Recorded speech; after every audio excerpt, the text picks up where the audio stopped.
Committee will come to order, and we continue nominations week here in the Senate Finance Committee. And today we will be welcoming Katherine Tai, President Biden's nominee to serve as the United States Trade Representative. I want to begin this way. America's trade policy needs to be smarter and stronger. 4 more years of mean tweets and chaos from the White House won't cut it when our country is calling for more high-skill, high-wage jobs. Fortunately, chaos is not President Biden's style. A smarter, stronger trade policy requires a savvy leader at the U.S. Trade Representative who understands what working Americans are actually going through and knows how to develop a path for them to get ahead. That is precisely what Katherine Tai will bring to this job. Ms. Tai has a wealth of experience working on trade policy from just about every angle. She's got leadership experience fighting back against China's trade cheating. She was at the forefront of efforts to improve the new NAFTA when the previous administration handed the Congress a deal that wasn't good enough for American jobs. She's got a proven track record of achieving wins for workers and businesses, for the environment, for ranchers, farmers, and innovators. And as colleagues know, and I saw everyone visiting before we started, she is no stranger to us at the Finance Committee. We worked very closely with her, the Ways and Means Committee, and at USTR prior to that. So we're going to have a lot to do in the months ahead. In my view, it starts with developing a tougher, new approach to China. To the extent that the previous administration ever had a strategy beyond the ex-president's gut impulses, it just didn't get the job done. The China market is now more closed off to American goods and services today than it was 4 years ago. There hasn't been any real change to the trade ripoffs that wiped out so many American jobs and stole so many innovative ideas over the decades. I am confident that President Biden and Ms. Tai will do better. The committee is also going to put a special focus on ending the import of goods produced with forced labor. It's enough that forced labor is morally repugnant. It's also true that when American workers have to compete with slave labor, everybody loses. It's a race to absolute rock bottom for workers' wages. Next, the United States needs a full blockade against other countries' discriminatory policies aimed at knifing our industries with taxes where America leads, such as digital goods and services. Trade in stolen timber and other natural resources that damage the environment and edge out hardworking Americans in the forestry sector have to be stopped. There's a lot of work to be done when it comes to implementing the new NAFTA. Ms. Tai knows firsthand that the new NAFTA raised the bar for labor standards, environmental rules, and digital trade. But the agreement only delivers for American workers and businesses if it's implemented and enforced the right way. We want to work with the USTR on that process. Bottom line, getting trade done right is heavy lifting. It's not just about angry tweets and flimsy trade deals that produce more headlines than good-paying jobs. Trade done right is about strong enforcement that protects American workers and businesses and creates new opportunities to raise wages and increase our exports. It raises the bar for labor and environmental standards and digital rules around the world so the global economy competes on our terms. U.S. Trade Representative leads the effort, but it also involves other agencies, Customs and Border Protection, as well as the Departments of Commerce and Agriculture, State, the Treasury, and others. And it requires strong and steady relationships with our international economic allies. None of that came easily to the last administration. In my view, the chaos that came out of the White House over the last 4 years cost a lot of opportunities to help our workers actually get ahead. So I'm glad that President Biden is already taking a different tack, and in my view, he made a superb choice for U.S. Trade Representative. I trust Ms. Tai's judgment. We know the depth of her experience. She's the daughter of immigrants to the United States. As a first-generation immigrant myself, I know how much it means to give back to the country that welcomed in our families. And rounding out a week of historic firsts here in this hearing room, she would be the first woman of color to serve as U.S. Trade Representative. She's got a lot of fans on both sides of the committee. I'm pleased to be able to support her nomination. I thank her for coming today, and I look forward to questions, and let's hear from our ranking member, Senator Crapo. Thank you, Mr. Chairman. And Ms. Tai, welcome to you, and congratulations on your nomination. The U.S. Trade Representative is a very important position where today's decisions will be felt for years to come. A successful trade policy means more high-paying jobs. We need these jobs more than ever if we are to emerge from this pandemic stronger than before. I know the importance of free trade very well. Idaho exports over $4 billion in goods annually, including $1.7 billion in computer and electronic goods. Remarkably, 85% of Idaho's exporters are businesses that employ fewer than 500 people. We cannot forget that. Free trade does not just strengthen the powerful, it empowers all Americans, including those running and working in smaller businesses. It does so for a simple reason. We sell high-quality goods and services that people around the world want. We do not need to be intimidated by foreign competitors. Our market is already one of the most open in the world. Our problem is not about whether to open our market further. It is, in fact, that too many foreign markets remain closed to us. History demonstrates repeatedly that Americans do very well in foreign markets if only given the chance to participate in an environment of fair trade. For example, bringing down just some of Japan's agricultural barriers in the U.S.-Japanese Phase 1 deal increased Idaho's agricultural exports by over a third. The importance of fair trade and the price of it being denied is also well understood by the people of Idaho. Idaho is the home of Micron Technology, a global leader in semiconductors and the technology of the semiconductor industry.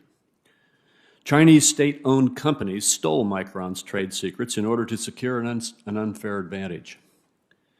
China's systemic theft of American innovation has been estimated to cost the United States nearly $500 billion each year. Idaho's softwood lumber producers face an uneven playing field against subsidized Canadian exports. We cannot let the 750,000 jobs in the lumber industry or the 420 million acres of family-owned timberlands be threatened by unfair subsidies. Idaho's world-famous potatoes cannot be shipped more than 16 miles south of the Mexican border because of protectionism disguised as a safety measure. Potato farms, including Cranny Farms in Oakley, Idaho, gave away millions of potatoes last year because domestic customers dried up as a result of the pandemic. Put plainly, the United States does not just lose potential opportunities when its leaders fail to engage appropriately on trade.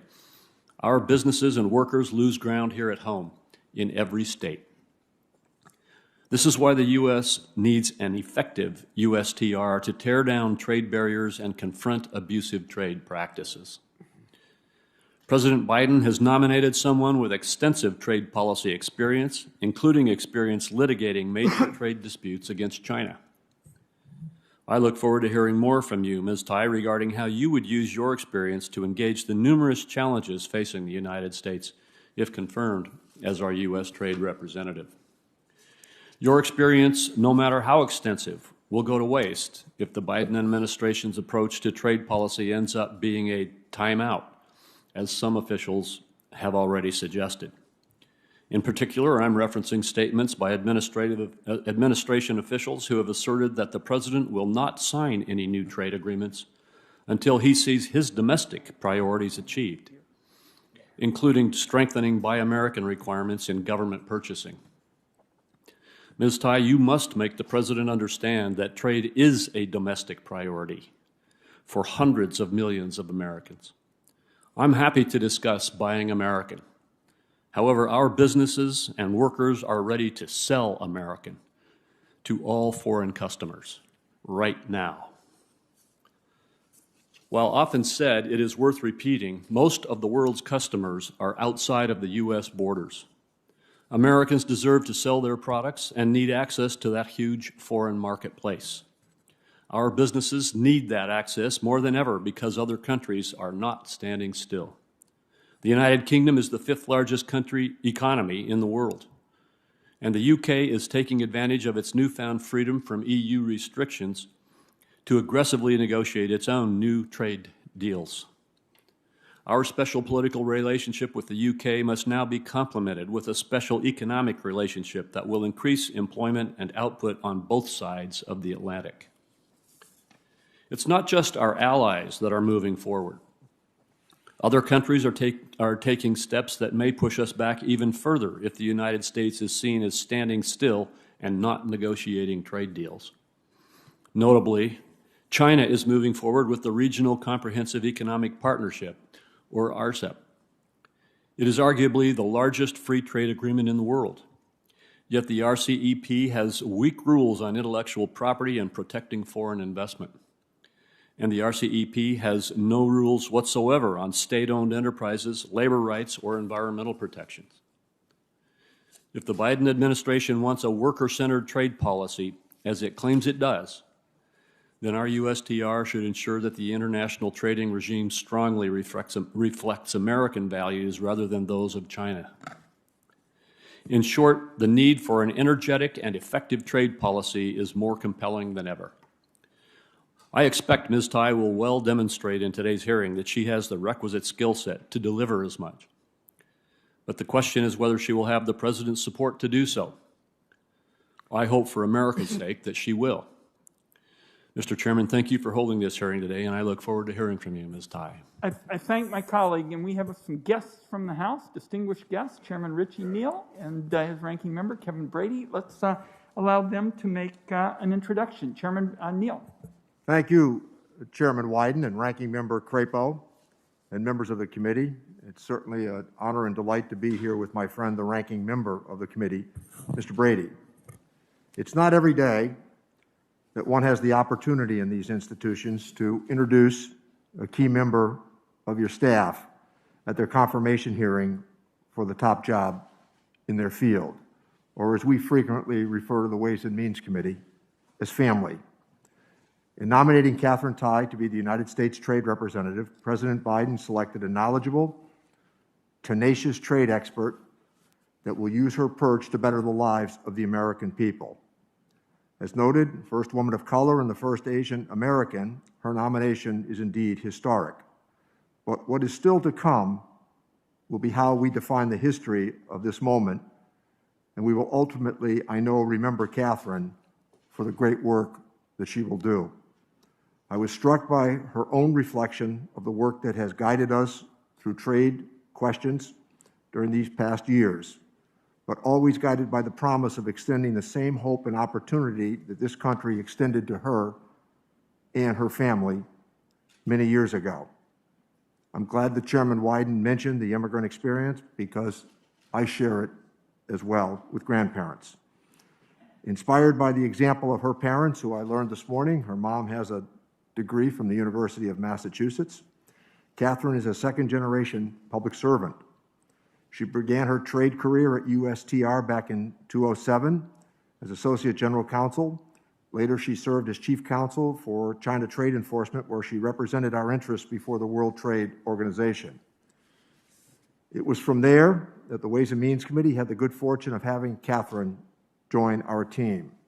Her time has been filled with many accomplishments, but none greater than the pivotal role that she played behind the scenes in our successful work to improve the largest trade agreement in American history, the U.S.-Mexico-Canada Agreement, which secured widespread support in terms of passage. A reminder this morning, 195 Democrats voted for USMCA and 194 Republicans voted for USMCA. While I talk about it often, it has not received the sort of attention that this feat accomplished, or the credit that it was deserved. Katherine was very much a part of crafting the agreement that drew support far and wide across the political spectrum and even more importantly, in our caucus. A skilled negotiator, she was able to include tough labor and environmental standards in USMCA that will now allow us to uphold strong moral leadership in future deals. Most importantly, there is one issue that all of us in this room agree upon: enforcement, enforcement, enforcement of these trade agreements. It's her understated grit and outstanding character that have distinguished her, and why her nomination has drawn support from Democrats and Republicans, as well as leaders from labor, business, and the environmental communities.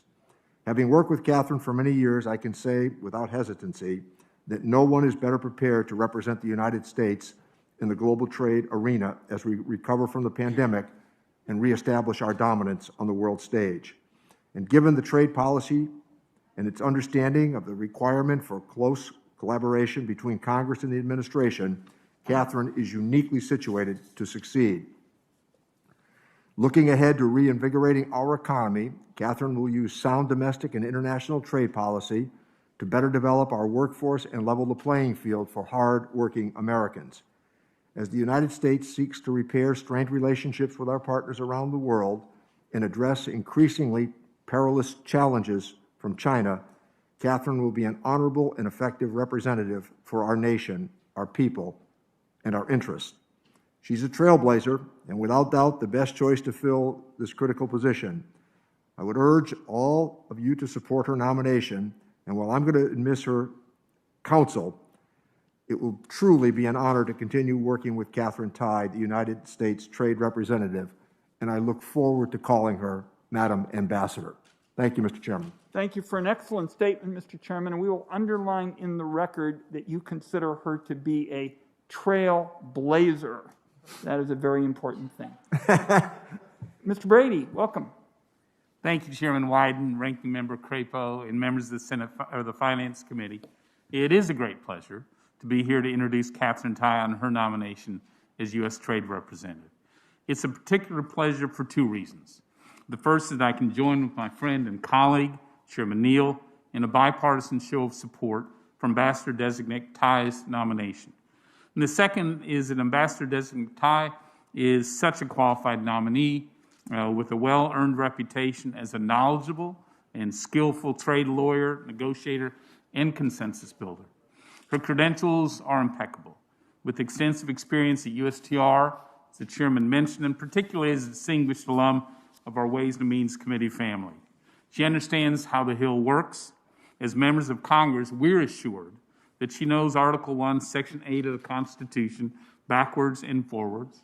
She knows firsthand that trade policy is successful for American workers and for job creation only when there is a true partnership between the executive branch and us in Congress about the goals and execution of trade policy.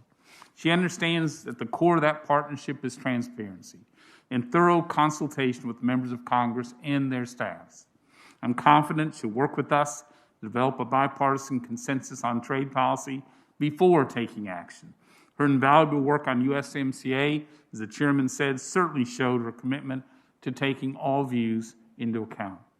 I will encourage her to use that spirit of consensus so that we can together determine appropriate partners and goals for strong, enforceable trade agreements and finish trade negotiations with U.S., Kenya, and Japan, as well as to take our trade agreement with China to the next level. And I also look forward to working with her to extend trade promotion authority, to recognize and formalize our partnership and goals. In this way, we can negotiate trade agreements that prioritize Americans and our workers. I am certain that Ambassador-designate Tai will take her enforcement mission very seriously. She knows firsthand trade agreements are worthwhile only if they're both enforceable and enforced.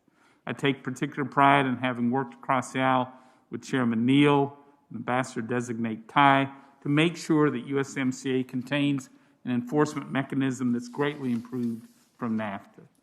Our enforcement mechanisms built into our trade agreements give her the tools she needs to hold our trading partners to account. I know she will insist that countries abide by their obligations, whether it's making sure China complies with its obligations under the Phase 1 agreement, addressing blatant revenue grabs by various trading partners through the use of digital services taxes, or challenging Mexican and Canadian practices that violate USMCA, I'm confident she'll not only be watching, but acting. Ambassador-designate Tai also understands the importance of the WTO, as well as the need to reform its institutions in a constructive way. And I hope she'll work with us to take care of unfinished business by renewing GSP and MTB as soon as possible. Senators, it is an honor to be here. For all of these reasons, I am delighted to support the nomination of Katherine Tai, part of our Ways and Means family, to be our next U.S. Trade Representative. Thank you. Congressman, thank you very much for coming, and in a challenging political climate, sends a very powerful message that you and the chairman are here together on behalf of Ms. Tai, and we thank you both. I know you have busy schedules, so we'll excuse you at any point, and thank you again for being here. Now, Ms. Tai, normally we have your opening statement, but our intelligence sources say that you may have some family in the house, and if that's the case, we'd like it if you'd introduce them. Thank you very much, Senator Wyden, Chairman Wyden. Today I have with me my mother, Betty Tai, and my husband, Robert Skidmore. I wanted to thank them for their support and their many sacrifices without which I would not be here today. So thank you very much for acknowledging that. We're glad you're here, and you're at social distancing with your loved ones, so we thank you both. Okay, Ms. Tai, now it's time for your opener. Then we'll have questions, and again, we're just thrilled that the President selected you, and look forward to seeing you confirmed and confirmed quickly. You got a lot of heavy lifting to do. Let's have your opener. Thank you so much. Mr. Chairman, Ranking Member Crapo, and members of the committee, thank you for the opportunity to appear before you today. And I want to thank my family for being here as well. The chance to serve the American people, fight on their behalf, and represent them on the world stage once again will be the greatest honor of my life. I thank President Biden for providing me with this opportunity. Serving as the U.S. Trade Representative holds special resonance for me as the daughter of immigrants. My parents were born in mainland China and grew up in Taiwan. The immigration reforms set in motion by President Kennedy opened path for them to come here as graduate students in the sciences, and they made the most of their American opportunity. At Walter Reed, my dad helped the Army research treatments for illnesses that debilitated GIs during the Vietnam War, the war in which my father-in-law fought bravely as a young man. My mom still works at the National Institutes of Health. She heads a clinical trials network developing treatments for opioid addiction that will help to stem an epidemic causing so much suffering in our communities. I am proud of their service to the nation that welcomed them. And I am proud to live in a country where, in just one generation, their daughter could grow up to represent the United States and our interests around the world.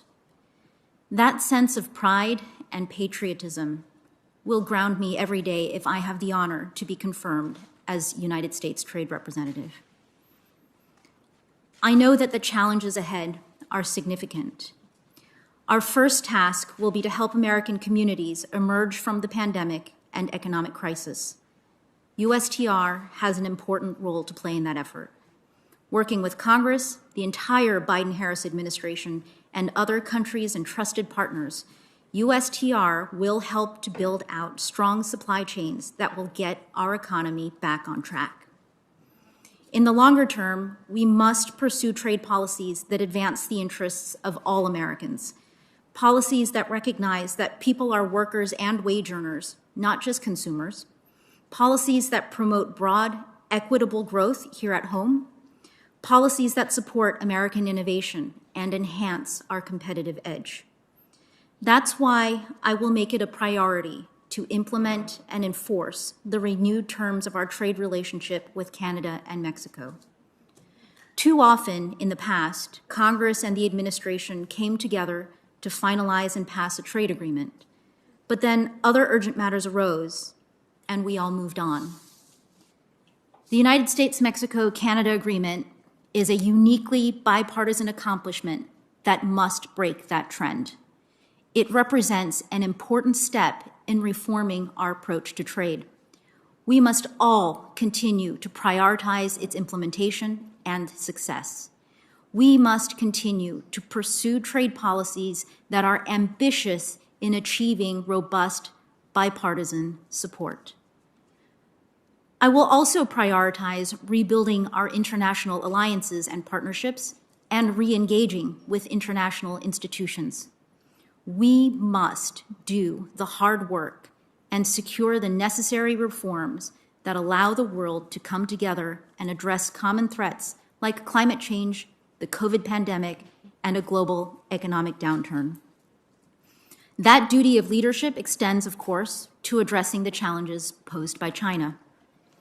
I previously served as America's chief enforcer against China's unfair trade practices. I know firsthand how critically important it is that we have a strategic and coherent plan for holding China accountable to its promises and effectively competing with its model of state-directed economics. I know the opportunities and the limitations in our existing toolbox, and I know how important it is to build what the President has termed a united front of U.S. allies. We must recommit to working relentlessly with others to promote and defend our shared values of freedom, democracy, truth, and opportunity in a just society. China is simultaneously a rival, a trade partner, and an outsized player whose cooperation we'll also need to address certain global challenges.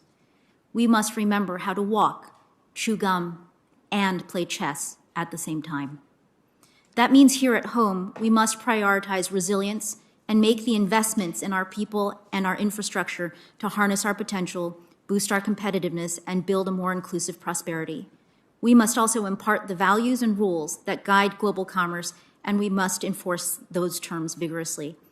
Having spent my career fighting for American workers, I am honored by the opportunity to work alongside the bright and dedicated public servants at USTR, with our partners and allies, and with each of you. Having served nearly 7 years in the House of Representatives, I know that U.S. trade policy is most successful when it is conducted through a healthy partnership between the administration and the Congress. I look forward to answering your questions. Thank you. Thank you very much, Ms. Tai. We've got some obligatory questions that we have to ask before we get into members' questions. I think you're aware of that. First, is there anything that you're aware of in your background that might present a conflict of interest with the duties of the office to which you've been nominated? No. Second, do you know of any reason, personal or otherwise, that would in any way prevent you from fully and honorably discharging the responsibilities of the office to which you've been nominated? No. Do you agree without reservation to respond to any reasonable summons to appear and testify before a duly constituted committee of the Congress if you're confirmed? Yes. Finally, do you commit to provide a prompt response in writing to any questions addressed to you by any senator of this committee? Yes. Very good. Now, Senator Crapo and I will begin with our questions. We've got lots of members' interests, so colleagues, we're going to try and stick closely to the 5-minute rule.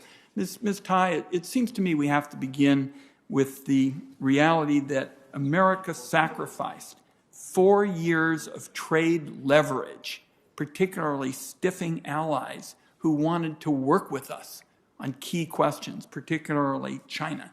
So my first question to you is, how do you intend to work with our trading partners to direct a full court press against China to force an end to their policies of stealing our intellectual property and forced transfer of technology to them?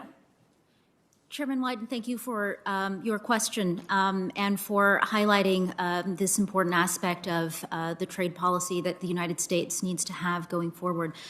I think with respect to working with others, I want to acknowledge right up front that working with others is hard work. And I think that that hard work begins by engaging, reaching out, and having the conversations which will sometimes be quite difficult about how we can work together and how we can capitalize on our shared interests to make more effective policy together. Now, with respect to the next major area, USMCA, the Trump administration proceeded while several outstanding issues were up in the air. To this day, Canada hasn't come into compliance on dairy requirements. Mexico lags on implementation of their labor laws. We wrote this law so that it would have real teeth. And I'm very pleased that we were able to get a brand new Brown-Wyden rapid response mechanism to address labor violations in Mexico and ensure that we would have the strongest labor standards ever in a U.S. trade agreement. Could you just kind of give us your top priorities going forward now? When you hit the ground, we're going to get you confirmed. I'm convinced of it. What are going to be your top priorities for using these new tools to enforce USMCA? Senator Wyden, I think the top priority for USMCA is to use those tools. The renegotiation of the NAFTA, I believe that all of you have been through that effort. It was hard. That was hard work. And the agreement that we have now has, as Ranking Member Brady referenced, has an improved overall enforcement mechanism, improved from the original NAFTA. And as you've referenced, Chairman Wyden, has new mechanisms on labor enforcement in particular that are novel, not just to this agreement, but to U.S. trade agreements across the board. The key to using the USMCA and making it successful is to exercise the tools that were so hard-fought in being incorporated into the agreement. Let me go next to this question of digital taxes, because we are seeing many countries around the world, in effect, deploying what I call a digital dagger. And it is right at the heart of American companies that pay high-skill, high-wage jobs, and it really just seems an effort to hold our companies back to advantage others. What tools and forums can you use at USTR to beat back this kind of digital protectionism wave that can do so much damage to our sector that really leads in these areas, and that's why countries are targeting them? Chairman Wyden, I'm aware of the development and proliferation of digital services tax efforts by different countries around the world. I want to acknowledge that if confirmed, this will be an area that will require close coordination, not just between the administration and Congress, but the different parts of the administration, in particular USTR and the Treasury Department.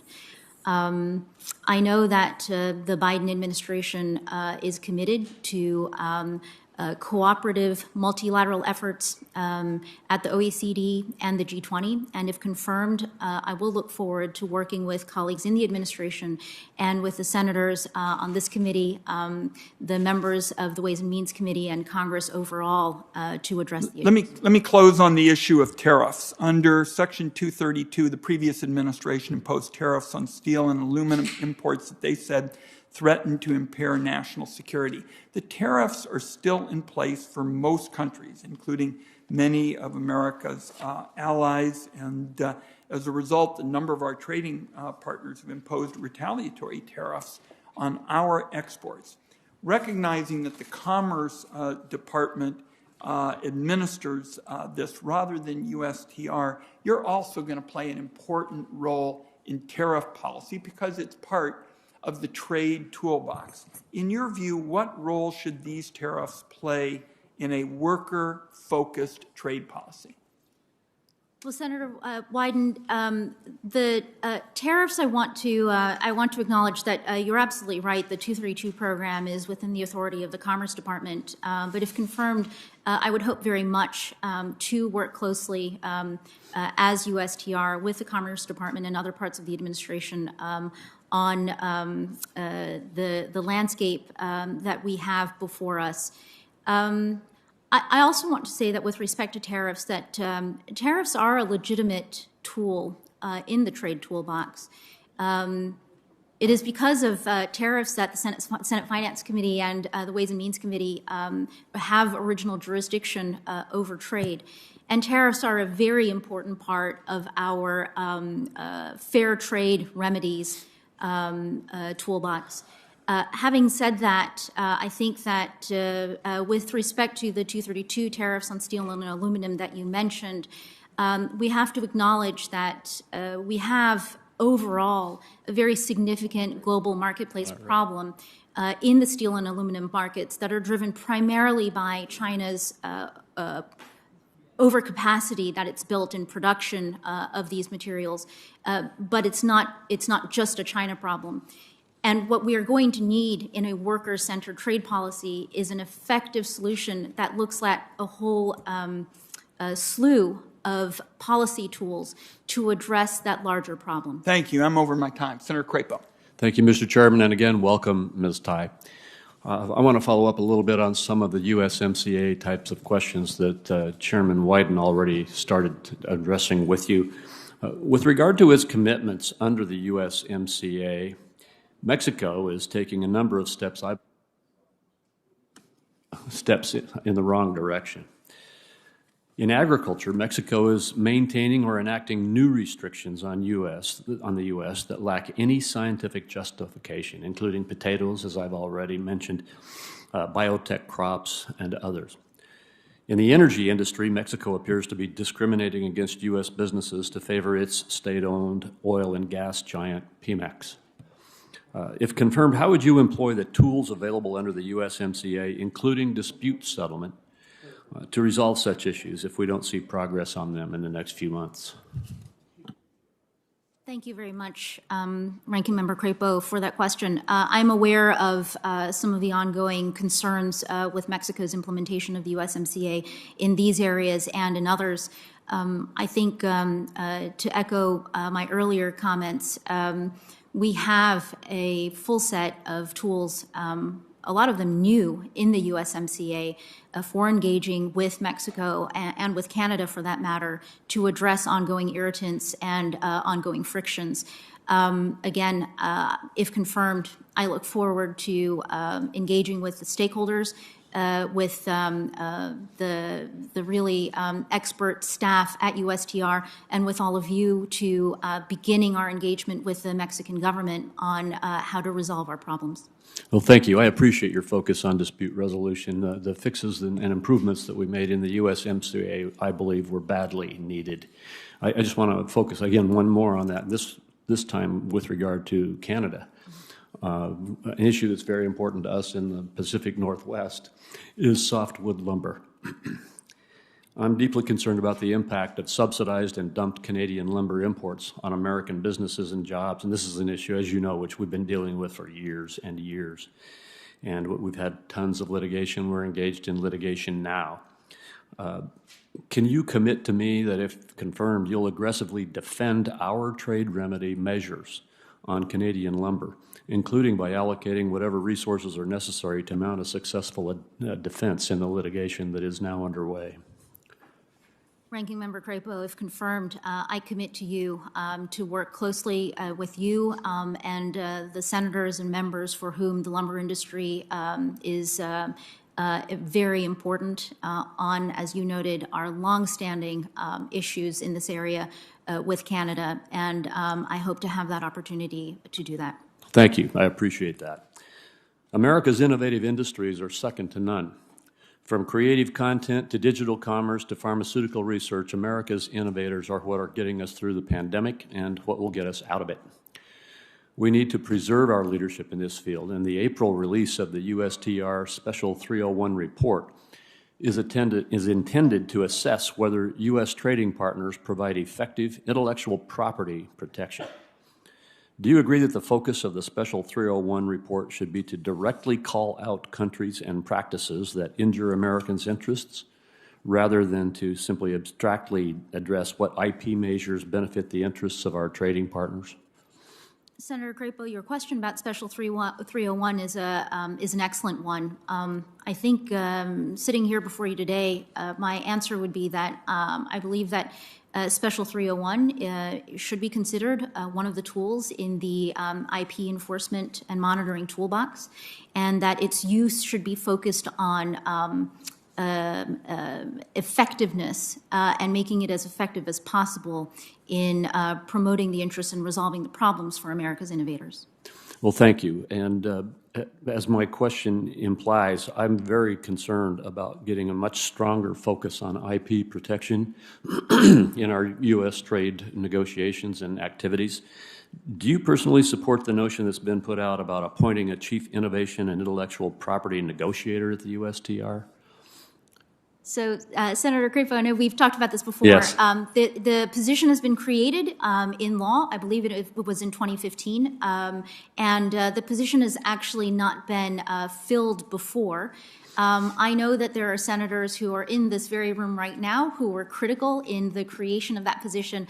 What I commit to you today is to be in consultation with all of you on what you intended for that position and to address how we can accomplish the goals that we share. Well, thank you. And my time has run out. I was going to also ask a question on digital services, but Senator Wyden covered that. I just want to indicate to you that I strongly support the concerns that Senator Wyden raised with you as well. We'll work together on that. Senator Stabenow. Thank you, Mr. Chairman and Ranking Member. And this time, congratulations. Extremely pleased to see President Biden put forward your name for this very, very important position. Appreciate the opportunity to talk with you as well about specific issues for Michigan. We make things and grow things in Michigan, and we need markets, but we also need a level playing field. And your work on trade enforcement and creating that level playing field is very important. I'm always telling folks in Michigan we want to export our products, not our jobs, and so I think that's really our goal. The pandemic has wreaked havoc on families, the economy, in so many different ways. But I want to touch one specific one today that's really right in front of us in Michigan and across the country, and that's the vulnerability of our global supply chains. Right now, for example, our manufacturers of automobiles, home appliances, other products are being forced to shut down a line or a plant temporarily because of a single company in Taiwan, which has reduced its shipments of semiconductor chips to our manufacturers. It's only a slight change, but we've seen profound losses, billions of dollars in losses in key U.S.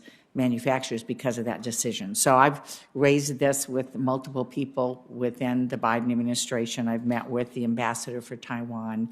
Appreciate her attention to this. I know people are focused on this now, and I very much appreciate and commend President Biden's executive order to conduct a thorough supply chain review. This is incredibly important. In fact, we need these chips being made in the United States. And that certainly is something that we all need to be working on. If confirmed, how do you view the role of the USTR in addressing these really important supply chain issues? Senator Stabenow, if confirmed, I will really look forward to being at USTR to bring USTR's talents and insights to bear on the interagency process and the coordination and collaboration within the Biden-Harris administration to review and craft a strategy on supply chains and supply chain resilience. Thank you. Let me turn now to workers in this process. As you know, the Trade Adjustment Assistance for Workers program expires June 30th of this year, and it's really important that this be reauthorized. I know the chairman agrees as well. I plan to reintroduce my TAA bill that permanently extends the TAA for Workers program. It expands eligibility, ensures petitions are certified quickly, provides states with more outreach tools, and expands training opportunities. So do you support the reauthorization of the Trade Adjustment Assistance Program? Do you support the kinds of reforms that I've just mentioned? And I wondered any other thoughts that you had on having a better TAA process for workers? Senator Stabenow, I know how important the TAA program is for members of this committee and certainly members of the Ways and Means Committee and to the workers of America. I think that your question is a really timely one, given the disruptions that are happening in our economy today because of the pandemic and with respect to disruptions in trade flows. Let me begin by acknowledging that the TAA program is run by and administered by the Department of Labor. But clearly, the strong trade component of the program means that if confirmed as USTR, I will want to be part of that conversation. I will want to be part of that conversation with you and with the others in Congress to figure out how we can make our policies work better for our workers. And in my mind, the TAA program falls squarely into that category. It's a very important part of the process, the agreement that we made moving forward in terms of focusing on our workers and that the workers aren't left behind in this process. So I really appreciate that. One final question on USMCA, and I so appreciate all your incredible work and leadership in this area in terms of enforcement. I'm glad to see that as of last December, Canada is now working to uphold its dairy market access commitments. The first enforcement action was brought, which I thought was positive. But my question is, the previous USTR verbally agreed in a hearing last year to create a forum for vehicle suppliers and manufacturers to discuss USMCA implementation. And if confirmed, will you support creating a similar kind of consultation? Senator Stabenow, if confirmed, you have my commitment to consultation and good process, which I firmly believe leads to good outcomes. So with respect to this particular forum, I don't know much about it yet, but I look forward to studying up on it, and I look forward to coming back to you with thoughts on it. Thank you. Thank you, Mr. Thank my Chairman. colleague, Senator Grassley's next, and then Senator Cantwell. Thank you, Mr. Chairman. Congratulations. I appreciated my telephone conversation with you. Last year, the United States took the first ever U.S.-Mexico-Canadian agreement enforcement action on Canada's dairy tariff rate quotas. The announcement showed that our government is going to be working real hard that our dairy farmers and processors realize additional markets access, because that was a big thing in the agreement. So we want it carried out. Last year, Canada undermined the agreement by setting aside a percentage of the quota for processors for so-called further processors, limiting U.S. dairy access. Are you going to pursue this same enforcement action? Senator Grassley, I'm aware of the concerns about Canada's dairy policies, in particular the ones on which they made very clear promises as part of concluding USMCA. I also want to acknowledge that U.S.-Canada dairy tensions also feel like some of those U.S.-Canada issues that date back to the beginning of time. I know that Ambassador Lighthizer initiated consultations under the dispute settlement mechanism of the USMCA with Canada on this issue. If confirmed, I look forward to digging into this file also. I know how important it is to senators like yourself in your support for the new agreement. And I look forward to exploring all of the options in the agreement, all the tools we have to resolve the problem. I know that in this area that stakeholder consultation is going to be very, very important for us. And I look forward to the opportunity to engage. Yeah. Our country and UK have been negotiating since May of 2020. Now that the UK has left the EU, we can bring our economic relationship to a level befitting our long-standing political special relationship. Will you continue that negotiation? Senator Grassley, I too have followed the U.S.-UK discussions very closely from my perch over in the Ways and Means Committee. I think what I would say to you today is that I just observed that the initial notifications that Ambassador Lighthizer sent to this committee and to the Ways and Means Committee date back to, I believe, October 2018. So that's almost 2.5 years ago. If confirmed, it will be important to me to review the progress in the conversation so far, to review the objectives in light of all of the changes that have taken place in the last 2.5 years. As you've indicated, the UK has negotiated 2 agreements with the EU in the meantime, one to leave the EU, one on its future relationship with the EU. We have all been going through a pandemic reality for the last year, and we're all still in the midst of it, working to get out of it. I would want to have the opportunity, if confirmed, to review the discussions and the negotiations that have taken place so far in light of all of these developments in the most recent years and months. I want to bring up ethanol in the country of Brazil. They have a 20% tariff on our ethanol going down there, and we let their ethanol come to the United States free of that. And so Lighthizer, late last year, tried to negotiate some and was not successful. Are you thinking about continuing those negotiations? Senator Grassley, I know that you are a leading voice on the issue of ethanol trade. I commit to you that if confirmed, it would be my honor to come back to you to talk through this particular issue and trade irritant. Okay, but you don't know whether you're inclined to continue those negotiations and try to force Brazil to be fair to us right now. I'm not saying down the road you won't change that, but you aren't prepared to say that now. Is that right? Senator Grassley, I feel like at the moment I lack the preparation and the background to engage with you smartly on this issue. Okay. This will be my last question. Our Department of Agriculture projected China would purchase 31 billion of U.S. farm exports this year. That's a little bit short of the 38 billion they were supposed to do, but that's still pretty positive news considering the virus. But the phase 1 deal wasn't only about purchases, it was also intended to result in structural changes to China. Do you intend to push China on those structural changes? Senator Grassley, I'm glad you asked this question. So the agreement that we have with China is the agreement that we have, and there are promises that China made that China needs to deliver on.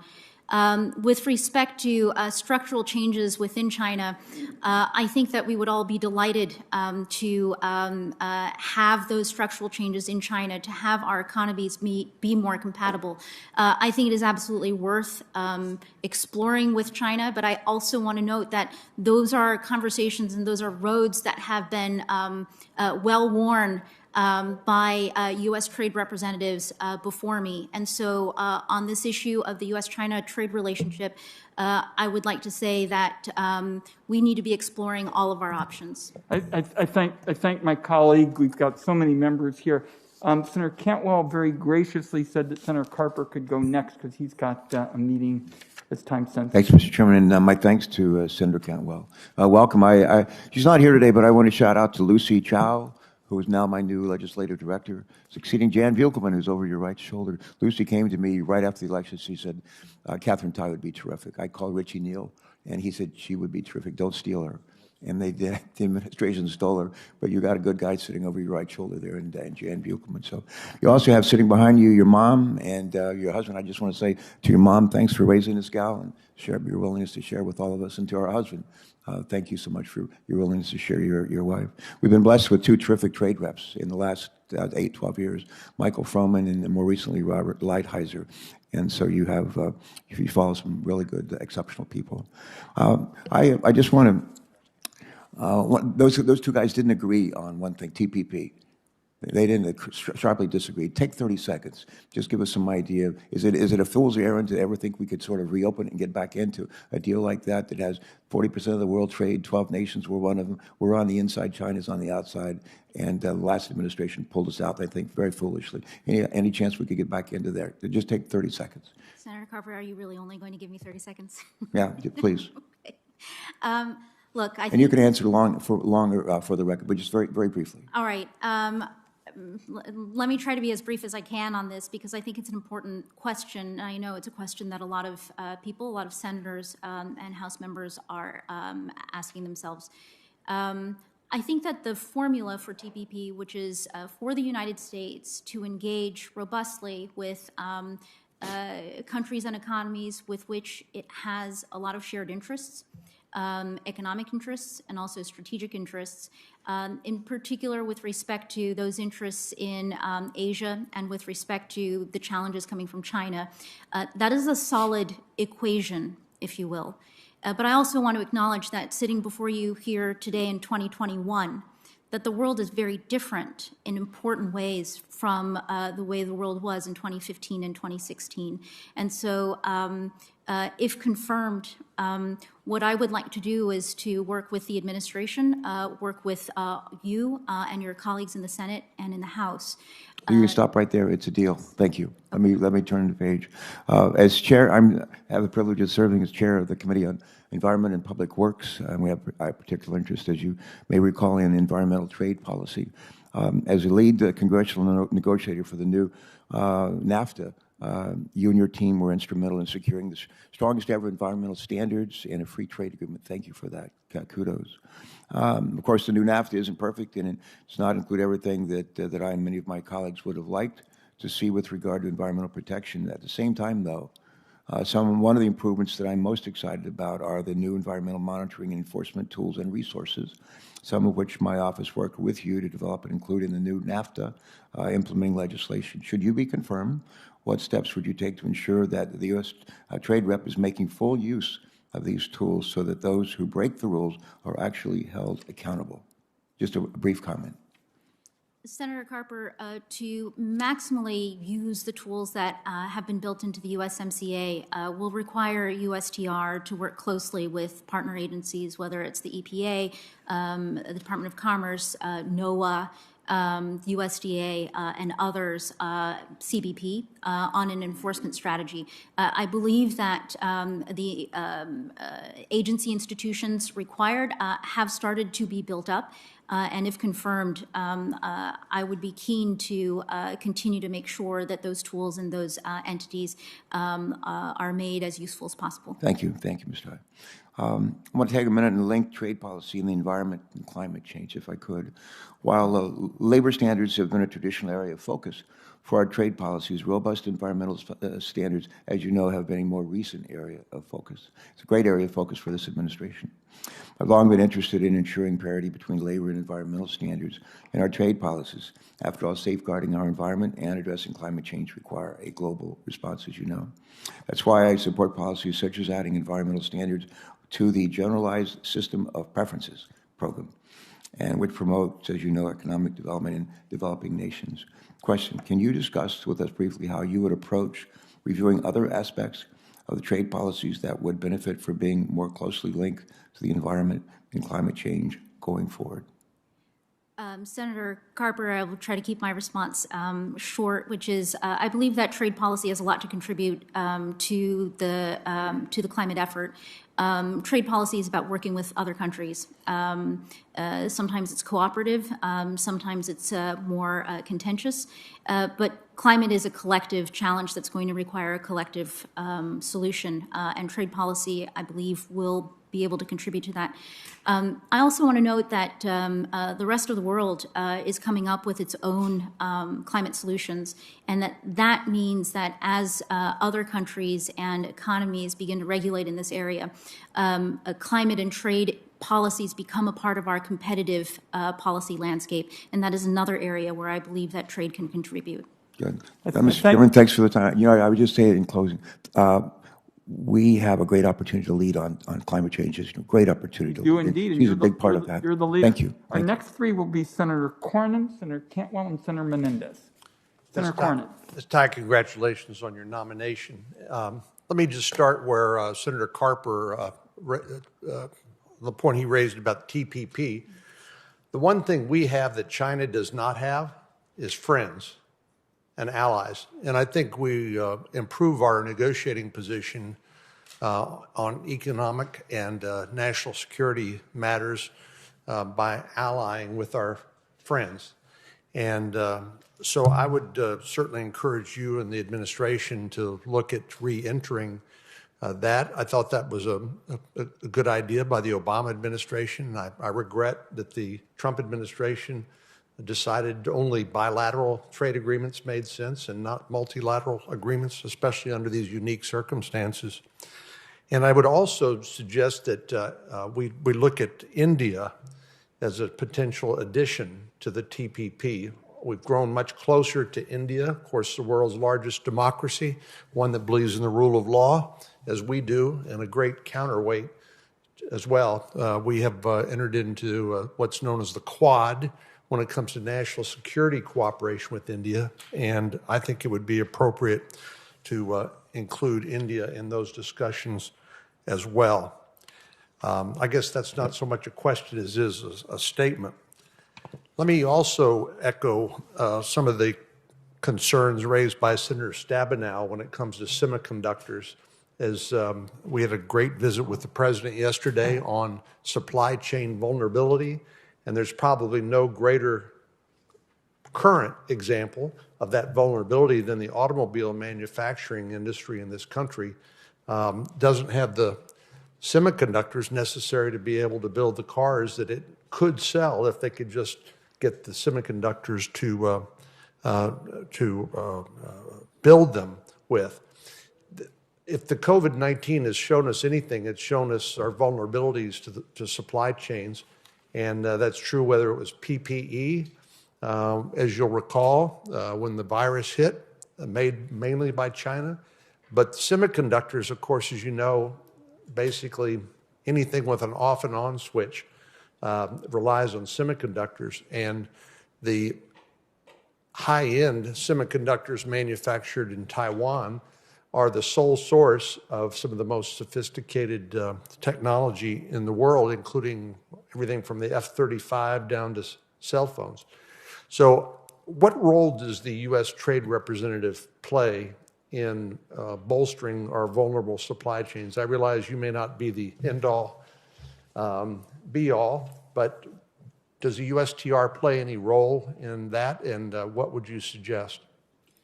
Senator Cornyn, I know what a leader you are on the issue of semiconductor supply chains, and I know that a lot of the most innovative thinking on this in the Congress is coming from members of this committee, bipartisan.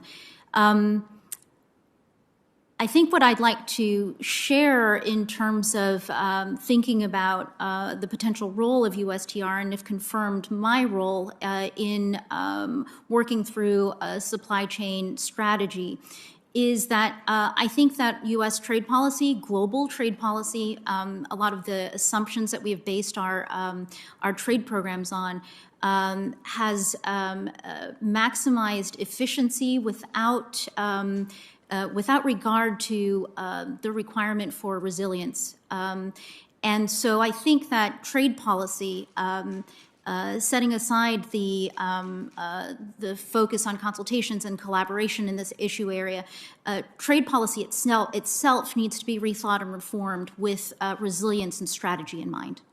Well, I appreciate your comments. I think Congress also needs to reform our practices when it comes to strategic investments, because it's due to our ossified nature of our appropriations process, setting spending caps and then allocating to various subcommittees in the Appropriations Committee. There's really no flexibility outside of emergency appropriations or perhaps maybe tax policy, like the tax credit that Senator Warner and I have proposed as part of our CHIPS for America bill.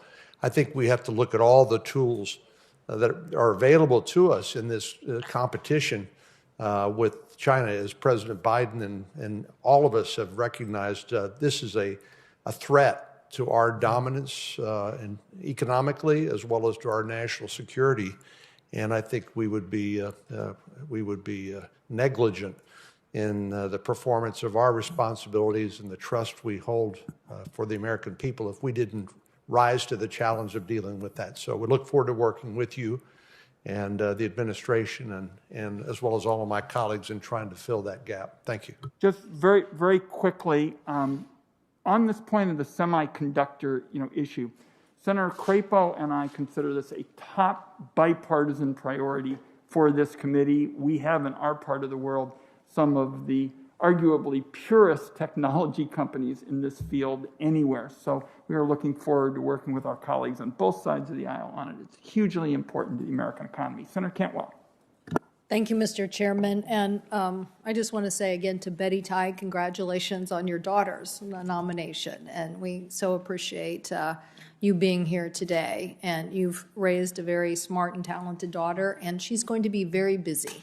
So at least I hope she's going to be very busy. I'd like to follow on kind of the point that Senator Cornyn was making, which is I'm done with the Trump administration approach to trade. I feel like when I look at the analytics there, Moody Analytics estimated that the trade war caused China caused us nearly 300,000 American jobs, that U.S. companies lost $1.7 trillion in the price of their stocks as a result. J.P. Morgan estimates the trade war cost American households between $600 and $1,000 per year. So I'm hoping that you and the Biden administration are going to embrace a new trade regime. And while I mentioned to you, I'm all for enforcement, I'm all for capacity building. I've spent many, many hours of my time getting those into aspects of the USMCA and other agreements. We cannot just be about those aspects. We have to be for opening up new markets. And I hope that you will take that back to the Biden team and answer some questions today about what we can do to opening up those markets. So particularly, my colleague just mentioned India. What can we do to open up the Indian market to U.S. apples and reduce the horrific tariffs that are on those apples, particularly with the Trump administration terminating the GSP program? And so it is basically, when would the Biden administration restore India's GSP status and help us with apple exports? Senator Cantwell, it's great to see you today. I really enjoyed our conversation earlier, and I've taken away from it your interest in apples and aircraft, and for the U.S. to be at the top rung of the ladder, which in my interpretation means your interest in the U.S. leading on trade around the world. On your question on GSP in India, let me just say that if confirmed, this is very high on my radar, coming from the Hill, as I will be, to USTR. And I don't have a good answer for you right now for lack of having good briefing, just by virtue of being on the outside, but it's something that I look forward to engaging with you on robustly. When China joined the WTO in 2001, it agreed to a tariff rate on wheat, so it committed to imports of up to 9.64 million metric tons of wheat. And as a result, they definitely haven't made that. And there are other markets in Southeast Asia, like Vietnam, Indonesia, that also offer great potential. So what will the Biden administration do to help us increase wheat exports in Asia overall? So I know that wheat is a particular interest for Washington State as well, and part of the agricultural and agricultural trade agenda for the Biden administration will be to help American agriculture, American farmers build back better as well, and trade will be a tool in that. I'm quite confident. I did want to take an opportunity to address something that you had said earlier about concerns that the Biden administration will stand still on trade. And I just wanted to take this opportunity to share with you that to the extent that I have been privy to conversations or have been made aware of the Biden administration's outlook, I don't expect, if confirmed, to be put on the back burner at all. Great.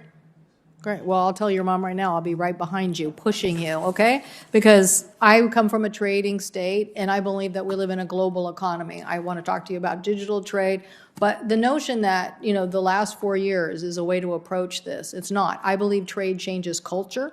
So I'm with Senator Cornyn. We should be engaging, as I said to you. I'm glad you remember. We should be on the top rung of the ladder discussing what a trade regime when 95% of consumers live outside of the United States. Can I just ask you one last thing about the European issue on Airbus? Will you prioritize reaching an agreement on commercial aircraft subsidies to end European subsidies and tariffs? Senator Cantwell, this dispute has been going on since, I believe, 2005, 2006. It is arguably one of the disputes that started to break the WTO dispute settlement system. I think that between the U.S. and the EU, if confirmed, I would very much be interested in figuring out, pardon the pun, how to land this particular plane, because it has been going on for a very long time. Well, I think, you know, leaning into the regimes that we do have and making them work seems like a really positive thing to be doing to me. And then again, going back and opening up markets for U.S. products. I think this is what you'll hear from all my colleagues today, because we do believe, as my colleague from Michigan said, that we do make and grow things, and we'd like them to reach new opportunities. Thank you. Thank you, Senator Cantwell. Senator Menendez. Thank you. Ms. Tai, congratulations on your nomination. After the last 4 years, it's clear that we need more transparency in our trade policy making, and USTR is one of the few cabinet agencies that does not have an inspector general. As we've seen across the executive branch, inspectors general help agencies do their jobs better by promoting greater transparency, accountability, effectiveness, all which leads to better results. Last year, I led all the Finance Committee Democrats in introducing legislation to establish an Inspector General for USTR so we can use this proven effective tool to help us make better trade policy in the years ahead. Are you supportive of having an Inspector General at USTR? Senator Menendez, thank you for this question. I know the leadership role you've had on this particular issue. I think what I would say is understanding that inspectors general answer to the mandate of overseeing and ensuring that there's no waste, fraud, or abuse going on in the executive branch. I am very supportive of accountability and transparency, in particular with respect to Congress. I know that there is no Inspector General apparatus set up for the Executive Office of the President agencies. I'm not aware of the specific legalities around that, but with respect to your desire for more transparency and accountability, I'm very supportive of that. I appreciate that. I recognize that USTR's placement in the Executive Office of the President poses some unique challenges, but they're not novel or insurmountable. So I look forward to working with you to address those issues. Let me turn to China as well. You've heard this. We all believe collectively on a bipartisan basis, one of our biggest challenges.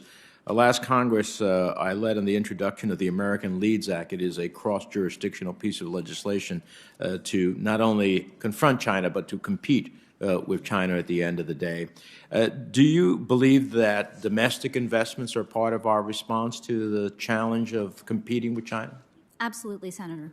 And particularly at USTR, there is a special investigations unit that would be responsible for trade agreement violations and Section 301 investigations. One of the things that you can do is to get U.S. companies who refuse to share information with the U.S. government about China's predatory practices out of fear that the Chinese authority will discriminate against the firm. But knowing about those predatory practices are important to us as we deal with China. Is that something that you believe that you would pursue that is of value to us? So, Senator, just to be clear, is your question whether or not I would be interested in pursuing deploying this particular group at USTR in working with stakeholders who may be shy about sharing the problems they're running into in China? Yes. Yes. Yeah. Okay.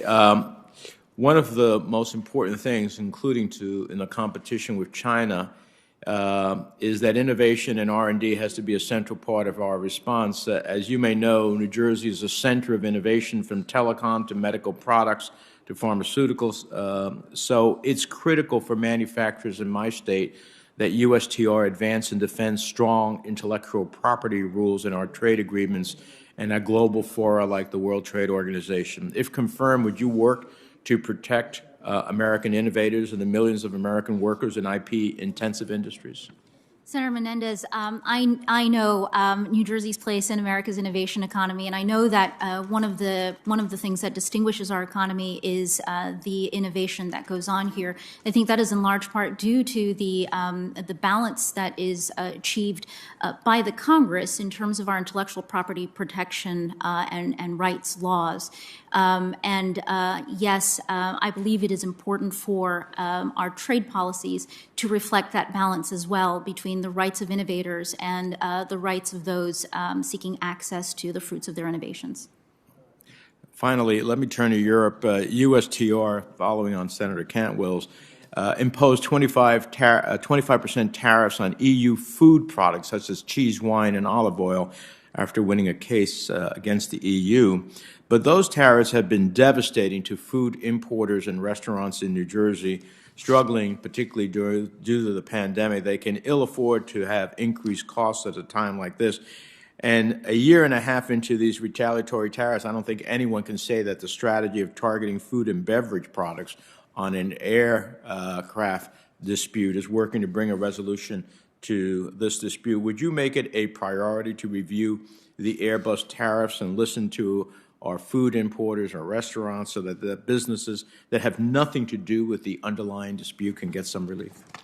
Senator Menendez, I know the disruption and the pain that these particular tariffs are imposing on the affected stakeholders. I also want to acknowledge that this is part and parcel of the longstanding aircraft dispute between the U.S. and EU, and in some ways, this is the way the WTO system is supposed to work. You inflict pain on each other's stakeholders to try to motivate each other to come to a resolution. So I think my answer to you will essentially be a version of my answer to Senator Cantwell, which is I think at the core of this, whether the tariff piece or the overall dispute is the need for the U.S. and EU to come together to figure out an answer. I'd like to find ways to create challenges for them, but not for us in doing so. Cheese doesn't fly. I thank my colleague. We're going to just keep going, and Senator Portman and then Senator Thune. Thank you, Mr. Chairman. And Ms. Tai, as you know from our meeting last month, I'm delighted that you've been nominated. And I'd like to start by thanking Dr. Tai, though, behind you, for her work on finding alternative ways to treat opioid addiction. Incredibly important issue. On trade, as you know from your time at USTR, it's a very special place. It's full of career experts on trade, almost all of whom could make a lot more money in the private sector. They're committed, they're passionate, and I enjoy it. I know you're going to thrive there, largely because of commitments that I made when I was before the Senate Finance Committee 16 years ago. I conducted what was called the top-to-bottom review of China. We issued an extensive report. We also established a prosecutor. I said, we need a prosecutor just for China, who became sort of the chief counsel for China. You later had that job. Let me ask you if you would make a commitment today to update that top-to-bottom review. Everybody in this panel has talked about China. I mean, I think it's clearly the most important single trade issue we face. Would you commit today to updating that and providing it to the committee? Senator Portman, I think that the Biden administration itself is committed to a holistic review on China and a U.S.-China strategy. If confirmed at USTR, I think that's an excellent idea. And yes, absolutely, I would want to make sure that that review happens at USTR as well. Great. Well, I'm sorry to surprise you with that, but I just was thinking about it as we heard all the questions, and I think it is timely. A lot has changed in those 16 years, mostly changed in the way that China's become even more competitive, used even more subsidies, and under the current regime has decided that state-owned enterprises and heavy subsidies are going to be the norm rather than the exception. And this goes to semiconductors. And there's been a lot of discussion today on semiconductors. I appreciate what the chairman said, the ranking member, Senator Stabenow, Senator Cornyn, and others. I mean, this is an urgent issue. We're looking at serious impacts on our economy because of the supply chain issues. Here's what China's doing on semiconductors. They're heavily subsidizing it. One study found that major Chinese semiconductor firms have received subsidies equal to 20 to 40% of their revenues, subsidies of up to 40% of the revenues. You know, we can't compete with that. And so, you know, phase one with China was a good start. And Bob Lighthizer hasn't gotten enough love in the room today. He did a lot of hard work on that, and I appreciate that. But we need to take it to the next level because it's really more than just non-market. I think it's techno-nationalist approach to trade that we have to stand up to. How would you propose we do a better job of addressing those unfair industrial subsidies and their proliferation, particularly by state-owned enterprises? Senator Portman, I think this is part and parcel of some of the most important questions that are facing us today, not just on trade, but across the board, which is how we compete more effectively with China. China's done an incredible job of articulating its ambitions in its 5-year plans and accomplishing a lot of the goals that it has set for itself. You mentioned semiconductors, and I want to acknowledge that that is an area where there's a lot of focus right now, which is really great, about how we more strategically shape our supply chains. I would just say that the Chinese are not shy about articulating their ambitions, and semiconductors are just a part of what we have to compete with. We can't compete by doing the things China does, so we have to figure out how we compete, marshaling all the tools and resources that we have in the U.S. government. That's the idea, if you know, of the CHIPS Act. We talked about earlier. I was at the White House yesterday, a good meeting on that. Let's switch to WTO for a second. The World Trade Organization was established to have rules that were beneficial to countries like ours that are willing to, you know, play by the rules, level playing field. And it's important that we have those rules for our exporters. But the current system seems broken to me. The WTO negotiation role has faded. Instead, we have activism by the appellate body that has constrained our ability, frankly, to respond to China's non-market activities as well as other countries. This is a critique that's longstanding. It's bipartisan.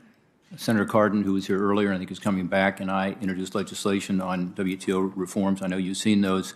Again, USTR Lighthizer made some progress on this, but we've got to continue this work. My question for you, I guess, would be, you have said you want a positive agenda for WTO reform. Specifically, what do you propose we do to restore the WTO to being a forum for negotiation rather than litigation? Senator Portman, it's a special honor to be speaking to you as a senator on this committee, but also a former USTR. As such, you, I know, have special insights into the U.S. relationship and the U.S. role at the WTO. I just want to say the United States was a founding member of the WTO and of the GATT before that. It has always been a leader in Geneva. We can't afford not to continue to be engaged and a leader in Geneva at the WTO. The WTO does need reform, and I believe that the focus should be the WTO now in its 26th year of existence. We need to be having hard conversations in Geneva in a constructive way, to be asking what is the value of the WTO to its members? Is it accomplishing the goals that its founders and members expect of it? And also, in today's world, in 2021, how does the WTO rise to the challenges of today's world, whether the challenges that are facing all of us or the challenges that exist between the WTO's countries and members? Thank you. Senator Thune. Thank you. Thank you, Mr. Chairman. Ms. Tai, cattle producers in South Dakota and across our nation work hard to produce high-quality beef. Americans recognize this, and by and large, they want to know where their food is coming from, which is why I'm a longtime supporter of country of origin labeling. And while the World Trade Organization, which you were just discussing, made a ruling in 2015 on cool for beef, pork, and other meat products, this remains an important issue to many producers in my home state. In fact, the South Dakota legislature just passed a resolution calling on the Biden administration to remove barriers to mandatory country of origin labeling when negotiating trade deals. And so I'm going to ask you the same question that I asked the nominee for Ag Secretary, Tom Vilsack, and that is, what are your thoughts on the WTO's cool ruling and its impact on U.S. producers, particularly its impact on beef producers?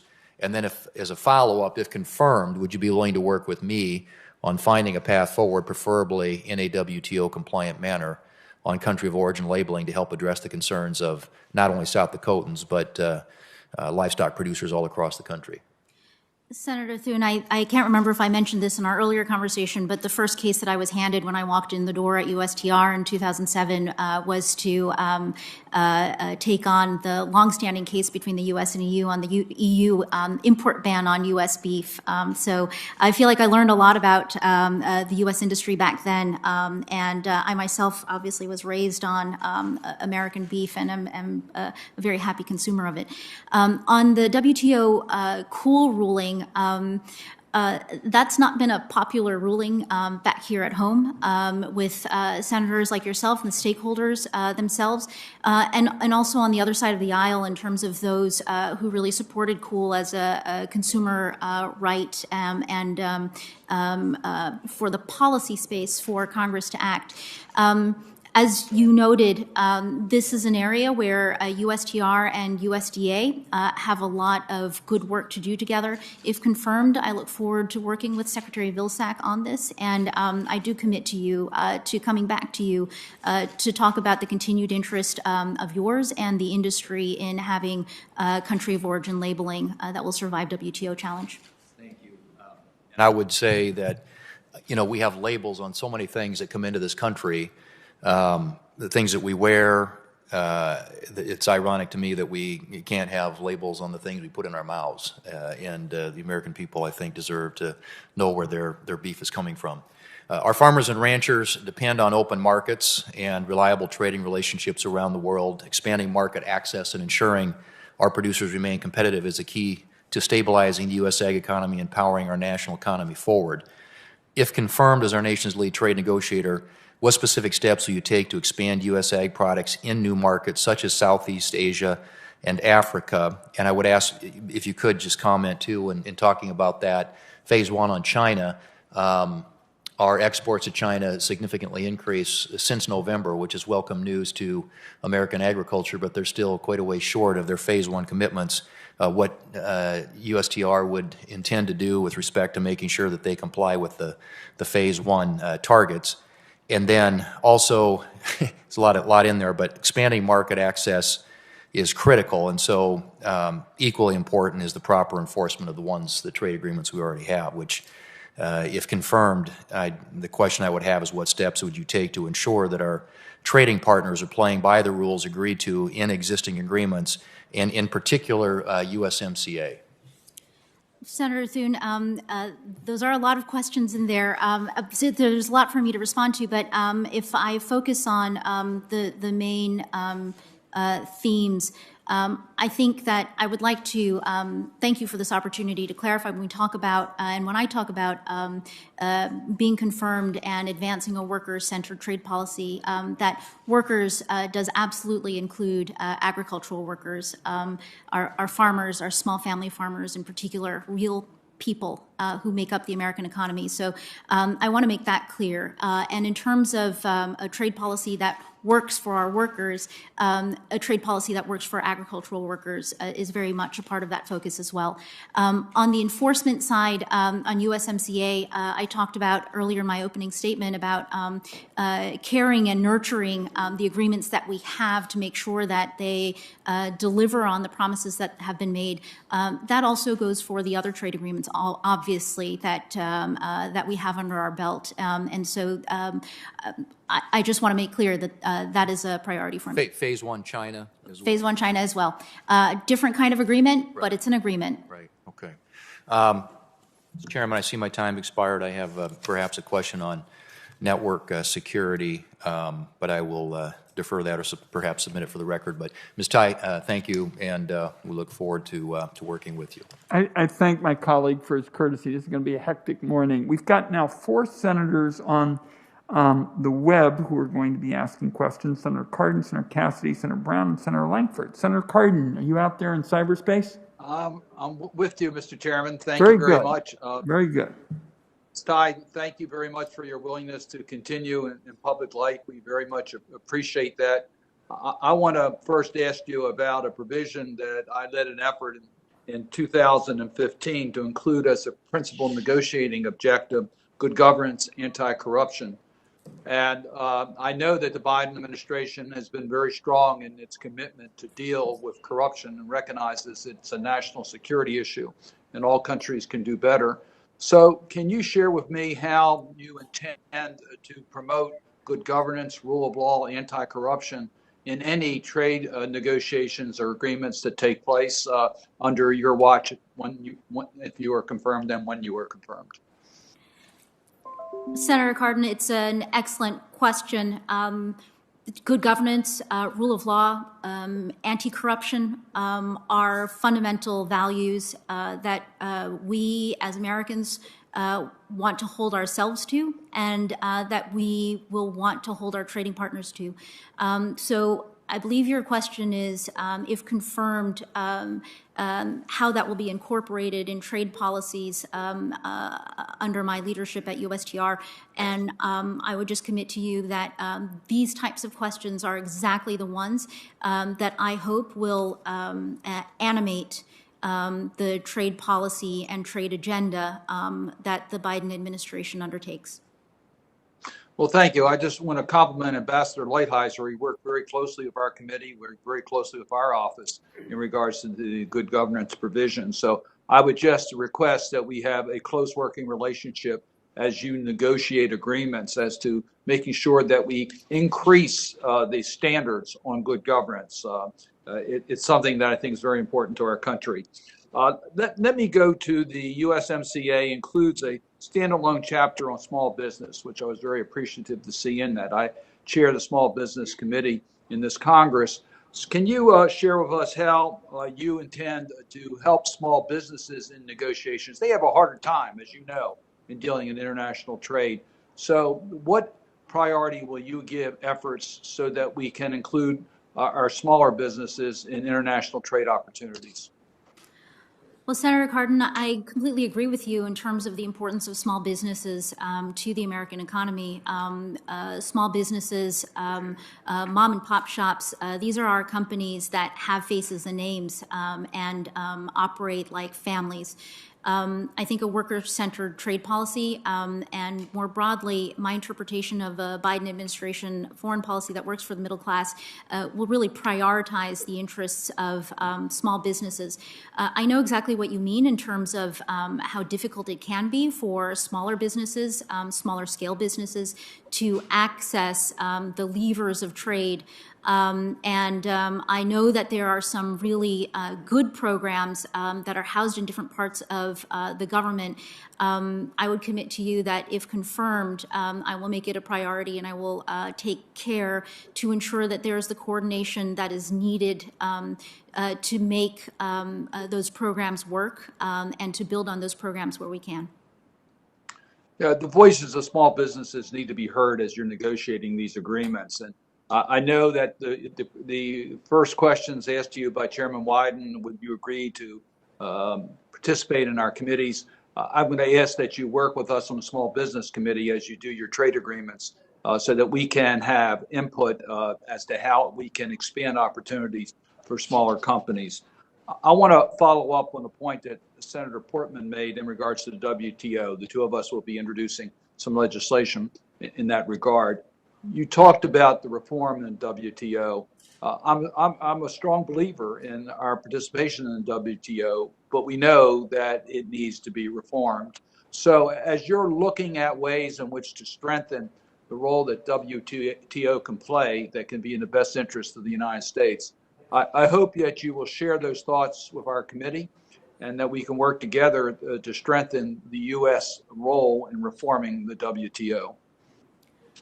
Senator Cardin, U.S. participation in the WTO is made possible by the work of this committee, the House Ways and Means Committee. And I know that the investment that members like yourself in thinking through U.S. participation at institutions like the WTO is critical. So that is an easy commitment for me to make to be very fully engaged with you, with Senator Portman, and others in the Congress who care about the WTO. Thank you. And again, thank you for your willingness to serve. Thank you, Mr. Chairman. And I also want to emphasize, because the senator is talking about something very important, that Ms. Tai was a very strong ally when it came to promoting the rule of law and the anti-corruption provisions in the USMCA, and we thank her for that. Senator Cassidy. Senator Cassidy, you out there on the web? All right. It appears that we should move on. Senator Brown, are you there on the web?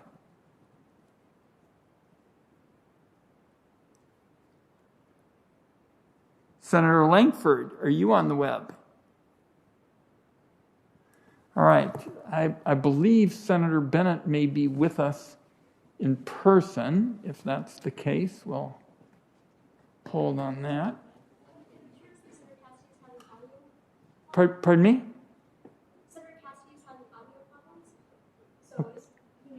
Good. Bennett can't chair, so Bennett can't chair, so I'll have to find somebody else. I believe we've got Senator Bennett coming in person, and I hope that we will be able to deal with our audio challenges.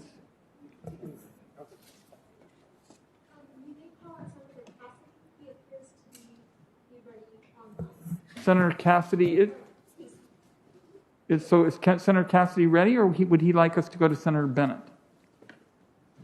Why don't we just go to Senator Bennett, and then we will take Senator Cassidy. Senator Bennett. And if you all can make sure that Senator Cassidy will be next, that'd be great. Senator Bennett. Thank you, Mr. Chairman. I'm sorry, it's going to take me one moment to... Thanks, Ms. Tai. It's good to see you, and I'm glad you're here.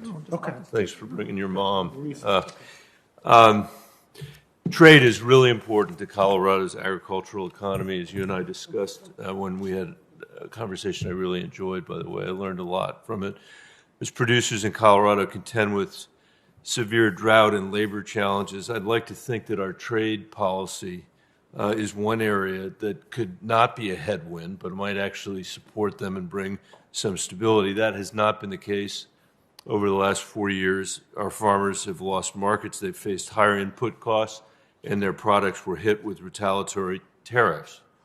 On top of that, the highly touted Phase 1 deal with China is failing to live up to expectations, and American farmers and ranchers produce top-notch agricultural goods, and I'm hoping that in the years ahead, they'll once again be able to compete fairly on the global stage. I'd just like you to talk a little bit about how we can recover and grow markets for American agriculture while also holding bad actors like China accountable. How are we going to begin to undo the damage and take advantage of our posture as it is right now over the preceding 4 years, and how will farmers and ranchers factor into your review of existing tariffs? Senator Bennett. I have one other question I want to get to, but sorry. Okay, Yeah. okay. I will try to make sure to try to keep my answers short. I just want to observe that I think that with respect to our trade policies for the past several decades, that we often fall into a pattern where one sector of our economy and one segment of our workers feel like their livelihoods and their opportunities are sacrificed to Yes. another part of our economy. And in the past, it may have been our manufacturing workers who felt like they were sacrificed to the interests of our farmers. And the past couple of years, perhaps our farmers felt like they were being sacrificed for the interests of our manufacturing workers. I think one of our challenges going forward is to figure out how to craft our trade policies and how to coordinate our trade policies with our other domestic and foreign policies to break out of that pattern so that what we are doing in trade is coordinated with what we are doing in other areas, but also not forcing us to pit one of our segments of our workers and economy against another. That is a very good answer. And I had ups and downs with your predecessor in this job, but one of the downs was when I asked him a similar question about our farmers and ranchers, his answer was they have our sympathy. And what they don't need is sympathy. What they need is a coherent trade policy that's going to support their work. Ms. Todd, President Trump had a go-it-alone approach. I think he was proud of it, launching trade wars around the world that alienated our allies and undermined an effective global response to China. At the same time, China was strategically investing in Mediterranean and African countries, expanding its reach in the South China Sea region with the One Belt and the One Belt, One Road initiative. And while China is an important market for agricultural products, as we've just discussed, they've failed to live up to their agreement. How will you work with partners and allies and the broader administration to hold China accountable for its mercantilist and predatory practices? I should say that, the Chinese Communist Party, rather than, not the Chinese people, but the Chinese government. You mentioned earlier in an answer to one of my colleagues that there had been a well-worn path trod by former trade ambassadors, sort of expecting China to somehow adopt our system of, economic system. That's clearly not going to happen. So what tools are available to us, maybe even beyond the trade tools, to be able to push back and ensure that we continue to lead? Senator Bennett, again, I feel like this is part of the most consequential questions that we collectively, as servants in the U.S. government, will need to figure out. Just in terms of how to answer your question, I guess there are a couple ways that I would think about it. One is rules that China has clearly signed up for and agreed to. Those may be agreements that it has struck with trading partners. They may be the WTO rules, so rules that they've taken on as a member of a larger organization. And when we are in that area, we have designed for use enforcement tools to engage with the Chinese, hold them accountable. You promised to do X, you need to deliver on X. There are also a lot of areas that are gray areas where the rules are not clear or where we don't have rules yet. And I think that in that area, in terms of working with others, we have a couple options. One is that we create and we craft new rules to address the gray areas. Separately, I think that that provides us with a lot of opportunity as well to think strategically about how to respond to the strategies that China is pursuing. Thank you, Ms. Todd. Thank you, Mr. Chairman. I thank my colleague. We're going to just keep going and try to stick with our queue. Senator Cassidy is next. Senator Brown may intervene, but then Senator Langford, and we can get all three of you before the vote. Senator Cassidy. That's great. Ms. Tai, thank you very much. I enjoyed our phone conversation. I like the nuanced way in which you spoke of our relationship with China. And so I was listening elsewhere. You couldn't hear me, but I could hear you, but that's another story. And so thank you for that perspective. A couple of issues important to my state. You've already spoken to Senator Grassley regarding the UK trade agreement. Right now, they love our rice. We'd love to sell a lot of Louisiana rice in the UK. Turns out they love it. The issue, of course, is there's 25% countervailing tariffs as it's caught up in other aspects of our trade war. So just to encourage that that be resolved ASAP so the folks back home who work in rice mills have fuller employment, if you will. Also a parochial issue back home is shrimp. India is sending a lot of shrimp here. They heavily subsidize, I'm told, their shrimpers. And then the EU is refusing to accept it over phytosanitary concerns. So we're getting subsidized shrimp refused elsewhere because of phytosanitary concerns, putting my folks out of business. And if they want to compete on price, that's fine, but make sure it's clean, doesn't have antibiotics, etc., but also that it's not unfairly subsidized. What tools do you think you have as USTR in that role to address that particular issue? Senator Cassidy, thank you for the questions and for raising your interest in the interests of the state of Louisiana in rice and shrimp. In terms of the tools that are available, we have an existing toolbox, and some of them are within USTR's purview. I imagine that some of them are in Commerce's purview, and other agencies have a role to play as well. So my first level answer to you is, if confirmed, I would want to take every opportunity to work this issue, not just at USTR, but in partnership with the other agencies that have a stake and have a role to play. More broadly, though, I think that, we have our existing trade tools and trade enforcement tools. I think that there are a number of challenges that are facing the U.S. economy, U.S. workers and industries, where there may be opportunities for us to think about new tools to address the challenges that we face today. So maybe it's a bit of a two-part answer in terms of the tools that we've got, and then an interest in working on new tools that are more appropriate to the challenges that we have today. I would love to work with you on those new tools, because it does seem as if we need creativity. The current process is so cumbersome that people exploit it for so long, they get their way, if you will, and then they gradually kind of go through a third country, and then we end up with the same problem all over.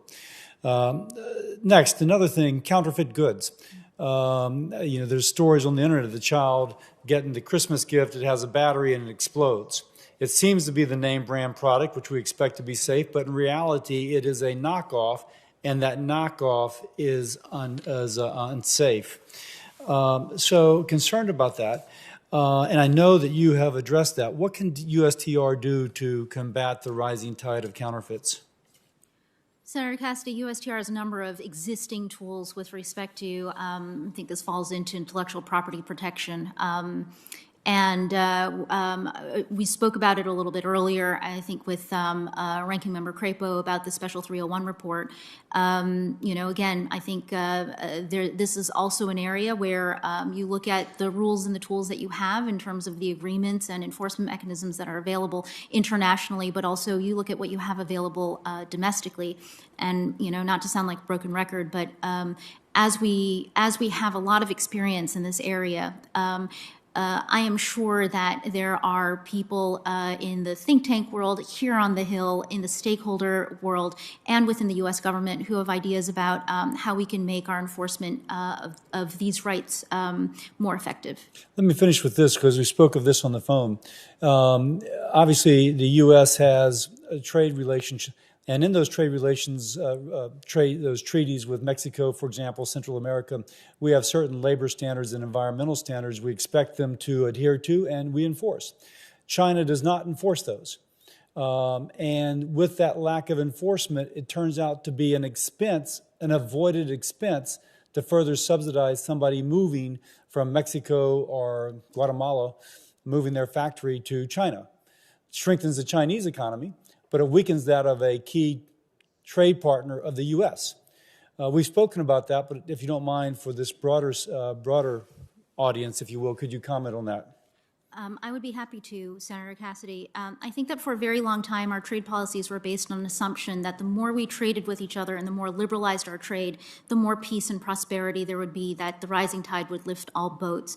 I think that what we see is, in the parlance of some of the economists who've been thinking about this, that over time, the trends we see are a race to the bottom in many times, that with increased economic activity and trade activity, we aren't necessarily seeing that bring up standards with respect to workers and environmental protection, that there is an opportunity for competition with lower standards across the board. I think this prompts us to really have this inform our rethink of our strategic trade policies and to figure out how trade policy can be conducted in a way that it does truly lift up all boats, that it doesn't just create a larger pie, but it I don't know where I'm going with this particular. I know where you're going with that. We would protect the U.S. worker as we enforce those standards. Thank you. We're going to have to move on. Senator Brown is on the web, and then it would be Langford, and Daines. Senator Brown, are you available? I am here. Thank you, Mr. Chairman. I'm thrilled to be here, and congratulations, Ms. Tai, for you. I understand. I got on late. I'm sorry I didn't hear your opening statement. I understood it brought tears to the eyes of some of my staff, and I'm so glad your mother is there. And please tell her, if I don't know if she can hear this now with how this technology works, but tell her she raised an incredible daughter. So, and I would also add that you made a great hire in Nora Todd. Your gain, my office's loss, but thank you for helping her do even more public service than she's already done. Congratulations. I enjoyed our meeting last well, I guess 6 weeks or so ago. I enjoyed especially, and what makes me excited about your nomination, so many things, but especially your work on the Brown-Wyden rapid response mechanism in the USMCA.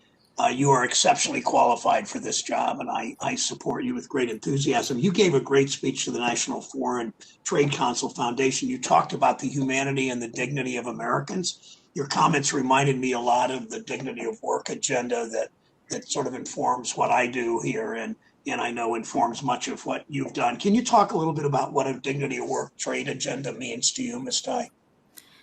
Absolutely. Thank you for this opportunity to address this particular issue, which I think really lies at the heart of where U.S. trade policy needs to go in this next phase. I think that for a very long time, regular people, ordinary Americans and workers have felt disconnected from our trade policies, that there are policies that are concocted by people in places like Washington, Brussels, and Geneva that at best have not a lot of relevance to their lives or at worst undercut and undermine the livelihoods that they have been used to having.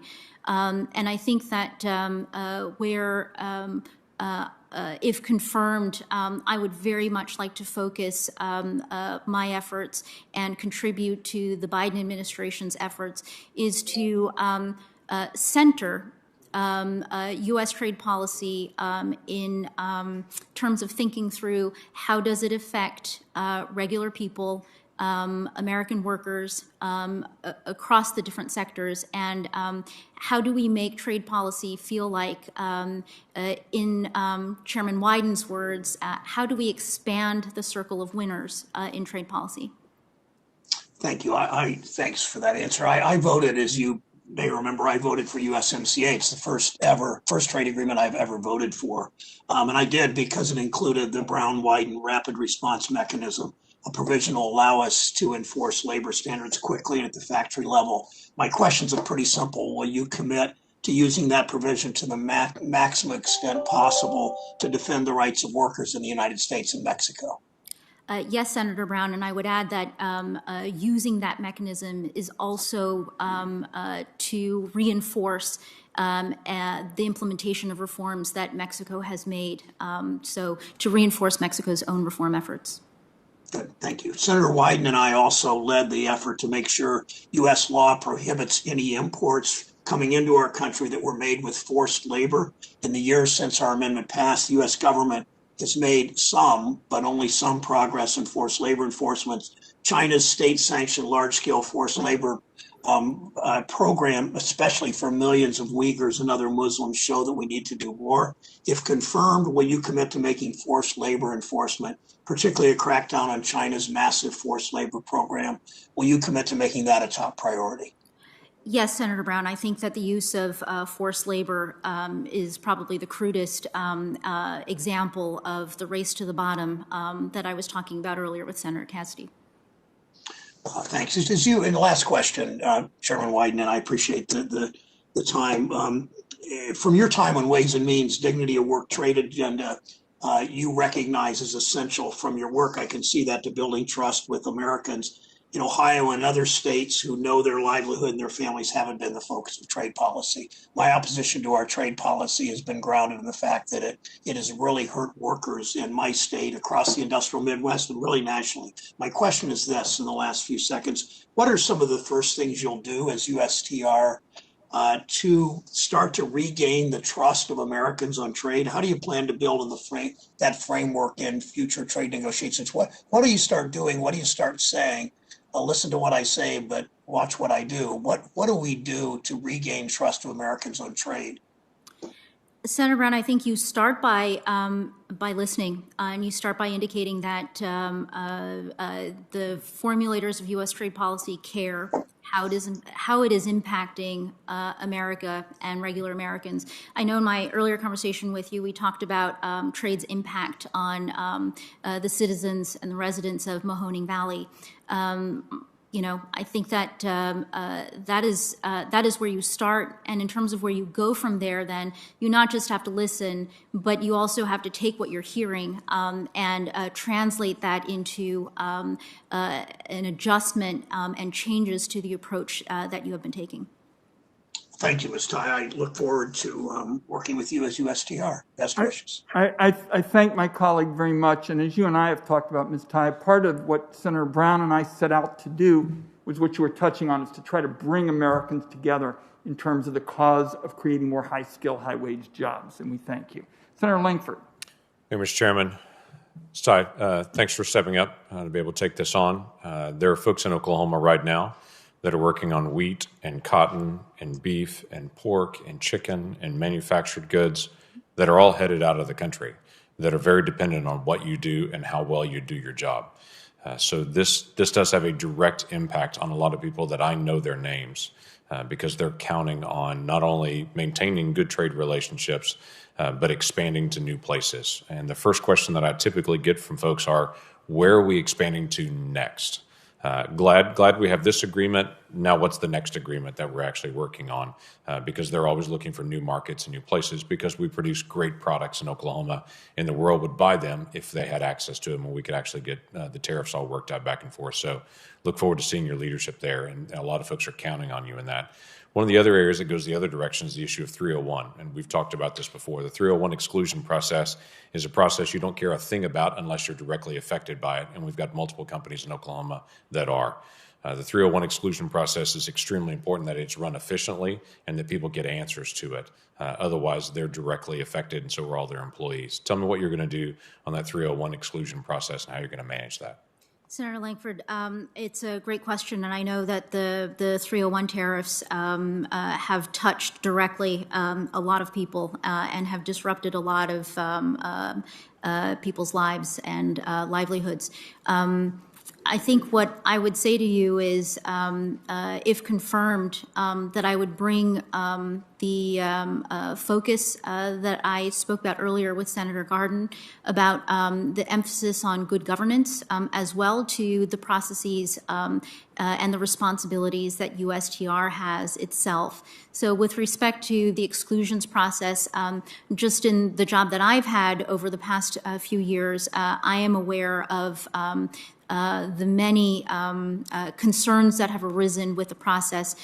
If confirmed, this is very high on my radar in terms of assessing the process that's in place for exclusions, the decision-making, and with an understanding that the transparency, predictability, due process are all critical to the way we want our government to function. Right, and speed of decision, and to know when the decision's made, the decision's going to carry over from year to year, and they're not constantly worried about now next year, they just can't plan from there.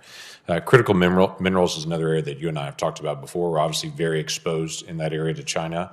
China has made it very clear, and recent articles have been out there saying they're targeting using that leverage to cut nations off from actually distributing critical minerals to them. That should make us wake up even more in this process. Part of the challenge that we have is when an American company starts their mining process and finally gets through all the environmental restrictions they have to be able to produce it here, China could cut the price there, cuts off access to capital here and growth here, and so we have a problem. So one of the big issues we have, if we're going to have a clean energy or if we're going to produce steel or any number of other things, we have to produce our own critical minerals or develop new relationships with allies that we can trust that will provide critical minerals. What's your strategy on that? Senator Langford, I know that the Biden administration issued a supply chains executive order yesterday that specifically calls out critical minerals as one of the supply chains for special focus in crafting a strategy. So if confirmed, I look forward to participating in that process and supporting that review. In terms of the strategy coming from USTR, as you know, because we talked about it in our earlier conversation, one of the big cases that I worked on at USTR related to China's export restrictions on rare earths and a number of other critical materials and minerals that come out of the ground. I think that in this area, trade has an important part to play, but the trade piece is part of a larger strategy that relates to our supply chain resilience. And so if confirmed, will look forward to being not just a connector between Congress and the administration, but being well coordinated with the other parts of the administration who are thinking and making plans in this area. Right. So identifying some of those rare earth and critical minerals that we're exposed on and finding other places to be able to get them so we have multiple sources, and developing those relationships should be part of our strategy. I know you've had some brief comments about this. I won't go into it in depth. The trade relationship with the UK is extremely important to many people in Oklahoma. It's an area I want us to continue to be able to develop. I know that's difficult. They have a problem with chlorinated chicken. We have a problem with E. coli. So apparently they don't have as much of a problem with it as we do. But all those issues can be worked out, should be worked out in the days ahead, and I would encourage you to do that. And as we've talked before, as you're developing multiple different trade relationships, I would encourage you to develop a relationship with State Department to be innovative in the area of smaller countries with less economic development, that we can actually partner with state to be able to do some of those things under your guidance and leadership. With that, thank you. I thank my colleagues. Senator Daines is next. Senator Daines, Casey, and Young are the next three. Senator Daines. Great. Thanks, Mr. Chairman. Thank you, Ms. Tai. Good to see you again. My colleague from Oklahoma, Senator Langford, talked about cotton and some of his products. It's a little cold in Montana to grow cotton, but we're excited about beef, wheat, barley, wool products, as well as pulse crops. In Montana, we realize that 95% of the world's population lives outside the United States. So access to these markets is critically important, certainly from some of our ag-focused states. Believe it or not, Montana is the #1 pulse crop producing state. Now, what are pulse crops? You know what those are, but for the benefit of those who don't, it's peas, lentils, chickpeas. We're now #1. Our farmers realize that they put nitrogen naturally back into the ground. Our wheat and barley producers are now rotating more of those crops in. It's been a great success story to diversify our crops and for sustainability. Access to India's pulse crop market is very important for our Montana farmers, for Montana jobs, and for our economy. Unfortunately, as you know, U.S. pulse crops face high tariffs, a very unfair playing field there with India. And that's why last year, Senator Kramer of North Dakota and I sent President Trump a letter urging to prioritize the issue. He took that letter directly to Prime Minister Modi, in fact. The President sent me back a picture as he hand-delivered that letter to Prime Minister Modi during the visit. So my question for you, would you commit to engaging India on this issue and prioritize the removal of those tariffs and other barriers to trade with India as you look at more trade negotiations with India? Senator Daines, it's nice to see you as well. I know that our interests with India are manifold. I commit to you to having an awareness of the importance of pulse crops trade, and if confirmed, I look forward to engaging with the Indians on our trade relationship, and we'll keep pulse crops in mind. Thank you. It's very critical we support our pulse crop farmers. If we get a level playing field, we're going to see continued growth and overseas opportunities for us. So thank you for that. Shifting gears to TPP, back in 2018, I led over 24 of my colleagues in sending a letter to President Trump urging him to re-engage with the Trans-Pacific Partnership, and I'm calling on President Biden to do the same. I know politically that seemed to not always be the most attractive issue at that time, but I believe strongly that this multilateral approach with our allies is very important to think about the long term of trade. Giving China's growing economic and geopolitical influence it's essential that we work with our allies and partners in the region. As we had a great conversation, we both spent time living in China, working in Guangzhou. My question for you is, do you support re-engaging with the Trans-Pacific Partnership and pursuing multilateral trade agreements with our friends and allies in APAC and around the world to improve access to important markets and counter China's growing influence? Senator Daines, again, I know your interest in this area and your experience with respect to China and the Asia Pacific. To follow on the exchange that I had earlier with Senator Carper, I want to emphasize that today, even today in 2021, the basic formula of TPP, which was to work with our partners with whom we have very important shared interests economically and strategically, and with the challenge of China in mind, is still a sound formula. I think that what I would add is that a lot has changed in the world in the past 5 or 6 years.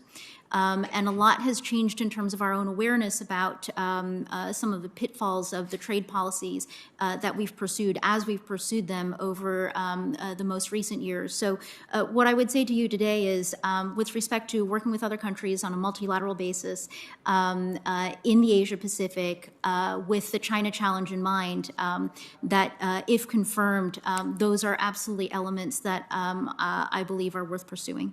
Thank you. I want to shift gears here. There's so many things to talk about. It's a short amount of time, and that's China and polysilicon.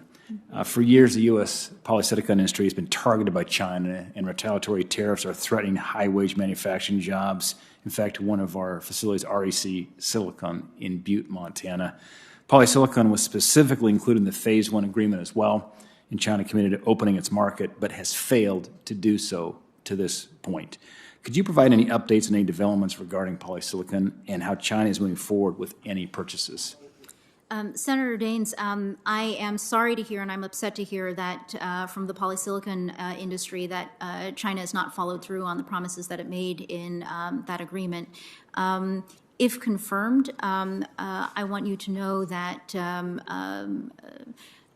working on the relationship with China, on the implementation of the China agreement, and to continuing to dynamically work on a vision for where we take the U.S.-China trade relationship is absolutely critical in my mind. Last quick question is and very, very quickly. I'll go quick. It's about beef. It's a big deal for us in Montana, and I'll be quick on this. If confirmed, would you work closely with USDA to remove these non-tariff barriers relating to beef exports with our trading partners and advocate for science-based and rules-based standards? Senator Daines, if confirmed, yes. We have 3 cows per person in Montana, so thank you. Very, very good. Thank you, colleague. Well, let's see. We have Senator Casey on the web. Mr. Chairman, thanks very much, and I want to thank Ms. Tide for her willingness to continue public service. Just a remarkable personal story, and I want to commend you for the work you've already done, and we're inspired by your story and your commitment. I especially appreciated your reference to, quote, trade policies that advance the interests of all Americans, unquote.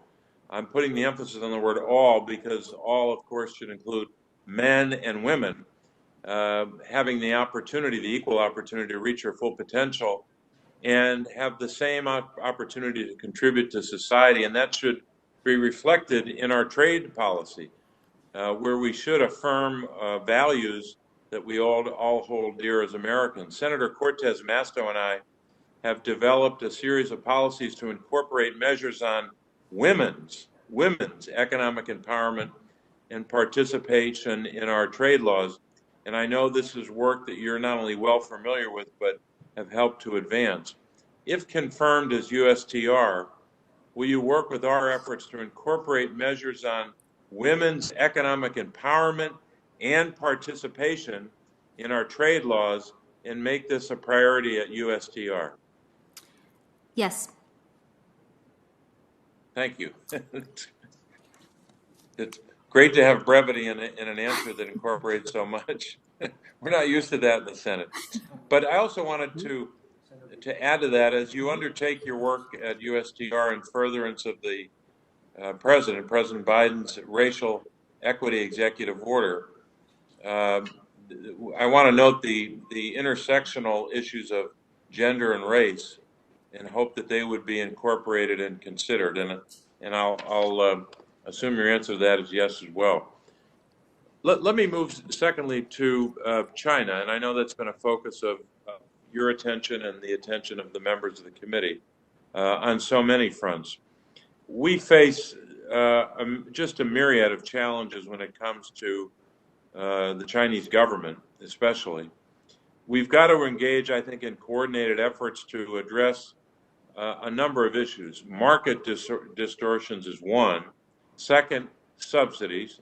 And third, anti-competitive behavior the Chinese government engages in. Through our trade subcommittee in the Finance Committee in the last Congress, Senator Cornyn and I worked on a range of issues posed by the Chinese government, including the Belt and Road Initiative, extraterritorial censorship, and market access challenges. These, of course, are cross-cutting issues which will require both coordination and cooperation. You have significant, I think that's an understatement, significant experience in this regard. Can you discuss your observations with respect to the evolution of tactics and strategy employed by the Chinese government in the trade and economic space, and how USTR can work in coordination with the interagency to combat some of these efforts to support domestic production and competition? Senator Casey, I've watched those hearings that you and Senator Cornyn have put on here in the Senate Finance Committee, and appreciate the levels of expertise and interest that you have demonstrated with respect to our China trade and competition issues and challenges. Just thinking through how to provide you with a pithy response to your really meaty question. And I think that what I would say is that with respect to the nature of the Chinese challenges, I think it's clear that when we as Americans, with our economic traditions, look at the Chinese economy, what we see is an extremely formidable competitor where the state is able to conduct the economy almost like a conductor with an orchestra, whether or not through companies that are officially state-owned, or just companies that are part of the Chinese economy. I think that traditionally we, in our system, have been very trusting of the free market, of the invisible hand that Adam Smith described, in terms of the market forces taking care of our economy and global competition. And I think that what the most recent years has taught us is that we need to revisit how we conduct our economic activity, our cooperation and our trade policies, not to become China, but how to be true to ourselves and our traditions, and be more strategic, knowing the quantity and the strategy and ambition that we are up against. Well, thanks very much. Thank you, Mr. Chairman. I thank my colleague, Senator Young. Welcome, Ms. Tsai. It's good to see you again. I enjoyed our visit prior to this committee appearance. I know that a topic of mutual interest for you and me, and I also know the administration, is the issue of supply chain and domestic reshoring. In fact, I look forward to working with the administration and you on that. So much of the pandemic's negative impact can be attributed to this lack of domestic sourcing capacity for a variety of products: PPE, semiconductors, batteries, chemicals, you know, the list goes on and on. Compounding this problem is the fact that our supply chains are nearly solely reliant on manufacturing in China. The President's executive order released yesterday is, I would say, a step in the right direction. but I would caution you and others about timeliness and expediency. I've been in Congress long enough to know that these multi-agency reviews can take a lot longer than we hope for and then sometimes projected. And we have industries that know their own faults right now, but we can't expect them to build a factory overnight. So I just hope that we approach this issue with great humility moving forward and move as quickly as possible nonetheless. You and I have discussed various strategies to support domestic reshoring while ensuring that businesses aren't further harmed during these strenuous times.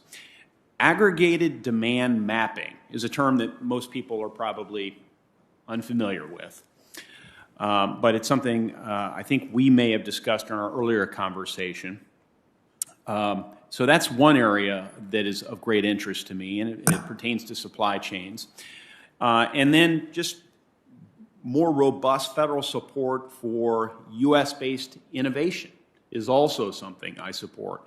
Both of these issues and policy initiatives are embedded in my legislation, the Endless Frontier Act, which would go a long way to both understanding and addressing the problem of supply chain. So, Ms. Tsai, do you believe it's possible to work on understanding and addressing our supply chain problem simultaneously, understanding it and addressing it at the same time?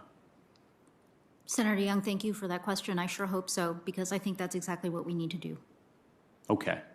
Well, my sense is that's the administration's objective, because they're, with the executive order attempting to understand it, there's still some lack of clarity as to what resources that have been publicly reported are going to be dedicated towards this issue, what they'll be spent on as we seek to understand. So we need to strike the right balance there. What levers do you anticipate using to promote domestic reshoring?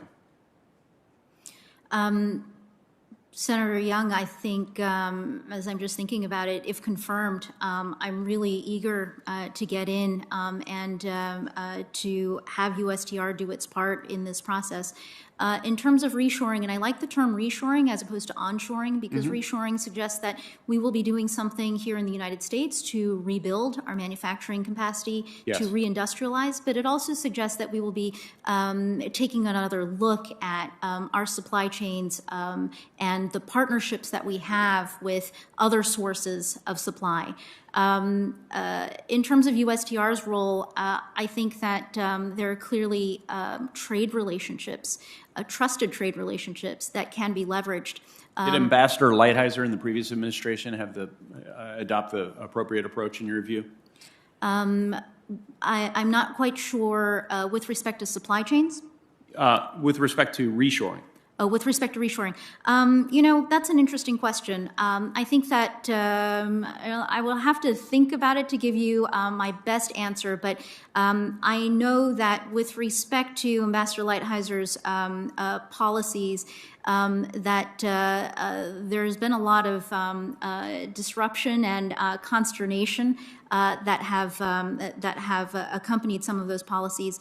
I'd want to accomplish similar goals in a more effective, process-driven manner.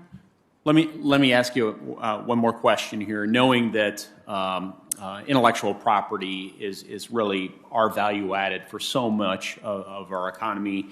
In my home state of Indiana, roughly $8 billion in R&D investments occur annually in the state of Indiana. In order to protect jobs and investments here domestically, we have to rein in abuses and focus on international IP law reforms. I know we're still trying to get clarity on President Biden's approach vis-a-vis China on a range of different issues, and he's working to bring clarity on those issues, I think, as well. But it can be assumed that he's not going to tolerate any sign of lapses in China's IP protections or from other foreign countries. Can you elaborate briefly on how you would help to develop President Biden's coherent strategy to ensure that IP-intensive industries are supported through U.S. trade policy? Yes, let me think through your particular question. So, as you may know, Senator Young, President Biden and his administration are committed to undertaking a comprehensive China review, and that will involve IP protections, and it will also go across the board in terms of our strategic interests and our cross-disciplinary policy areas. With respect to the specific issue of the respect for intellectual property rights, I think that that is a particular example of just a flagrantly unfair trade action. And I want to acknowledge that the Section 301 investigation that Ambassador Lighthizer started was based on a very voluminous and a lot of hard work in documenting examples of that kind of abuse. So the Section 301 investigation is itself one example of IP enforcement and how far you can take it.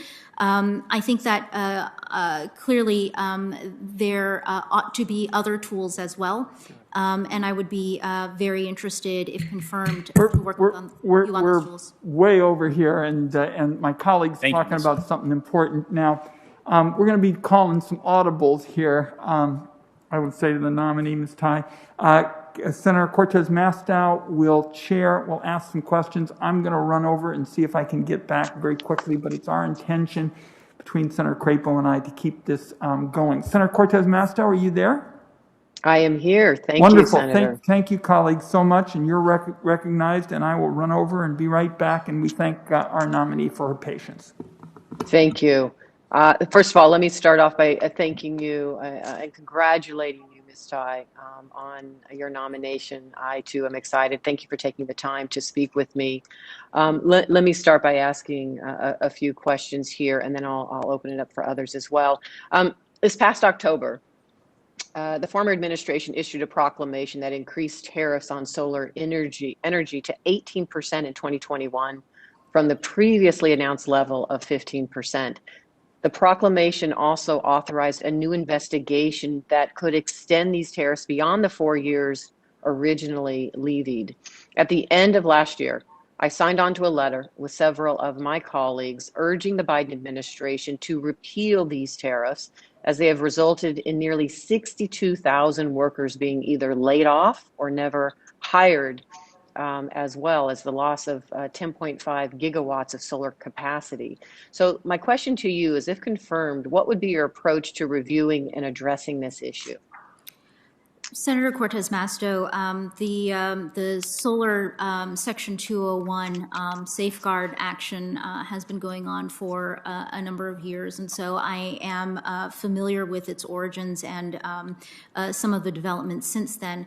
I think that one of the challenging aspects of a case like this one is that you have petitioners here in the United States who sought the review and won the remedy. And here we are, because it has impacts on different sides of the industry in the United States, where we find ourselves really challenged to figure out how to thread the needle in a situation where an industry is trying to stay afloat in the face of China cornering the market on solar panels. So I want to just start by acknowledging that this is a really tough issue. If confirmed, USTR does have a role to play with respect to the Section 201 process, and I commit to you to engaging in that process in good faith and keeping in good touch with senators like yourself who have a stake in the outcome of this proceeding. Thank you. And that's really all I could ask right now. Thank you for that commitment. I think that's so helpful.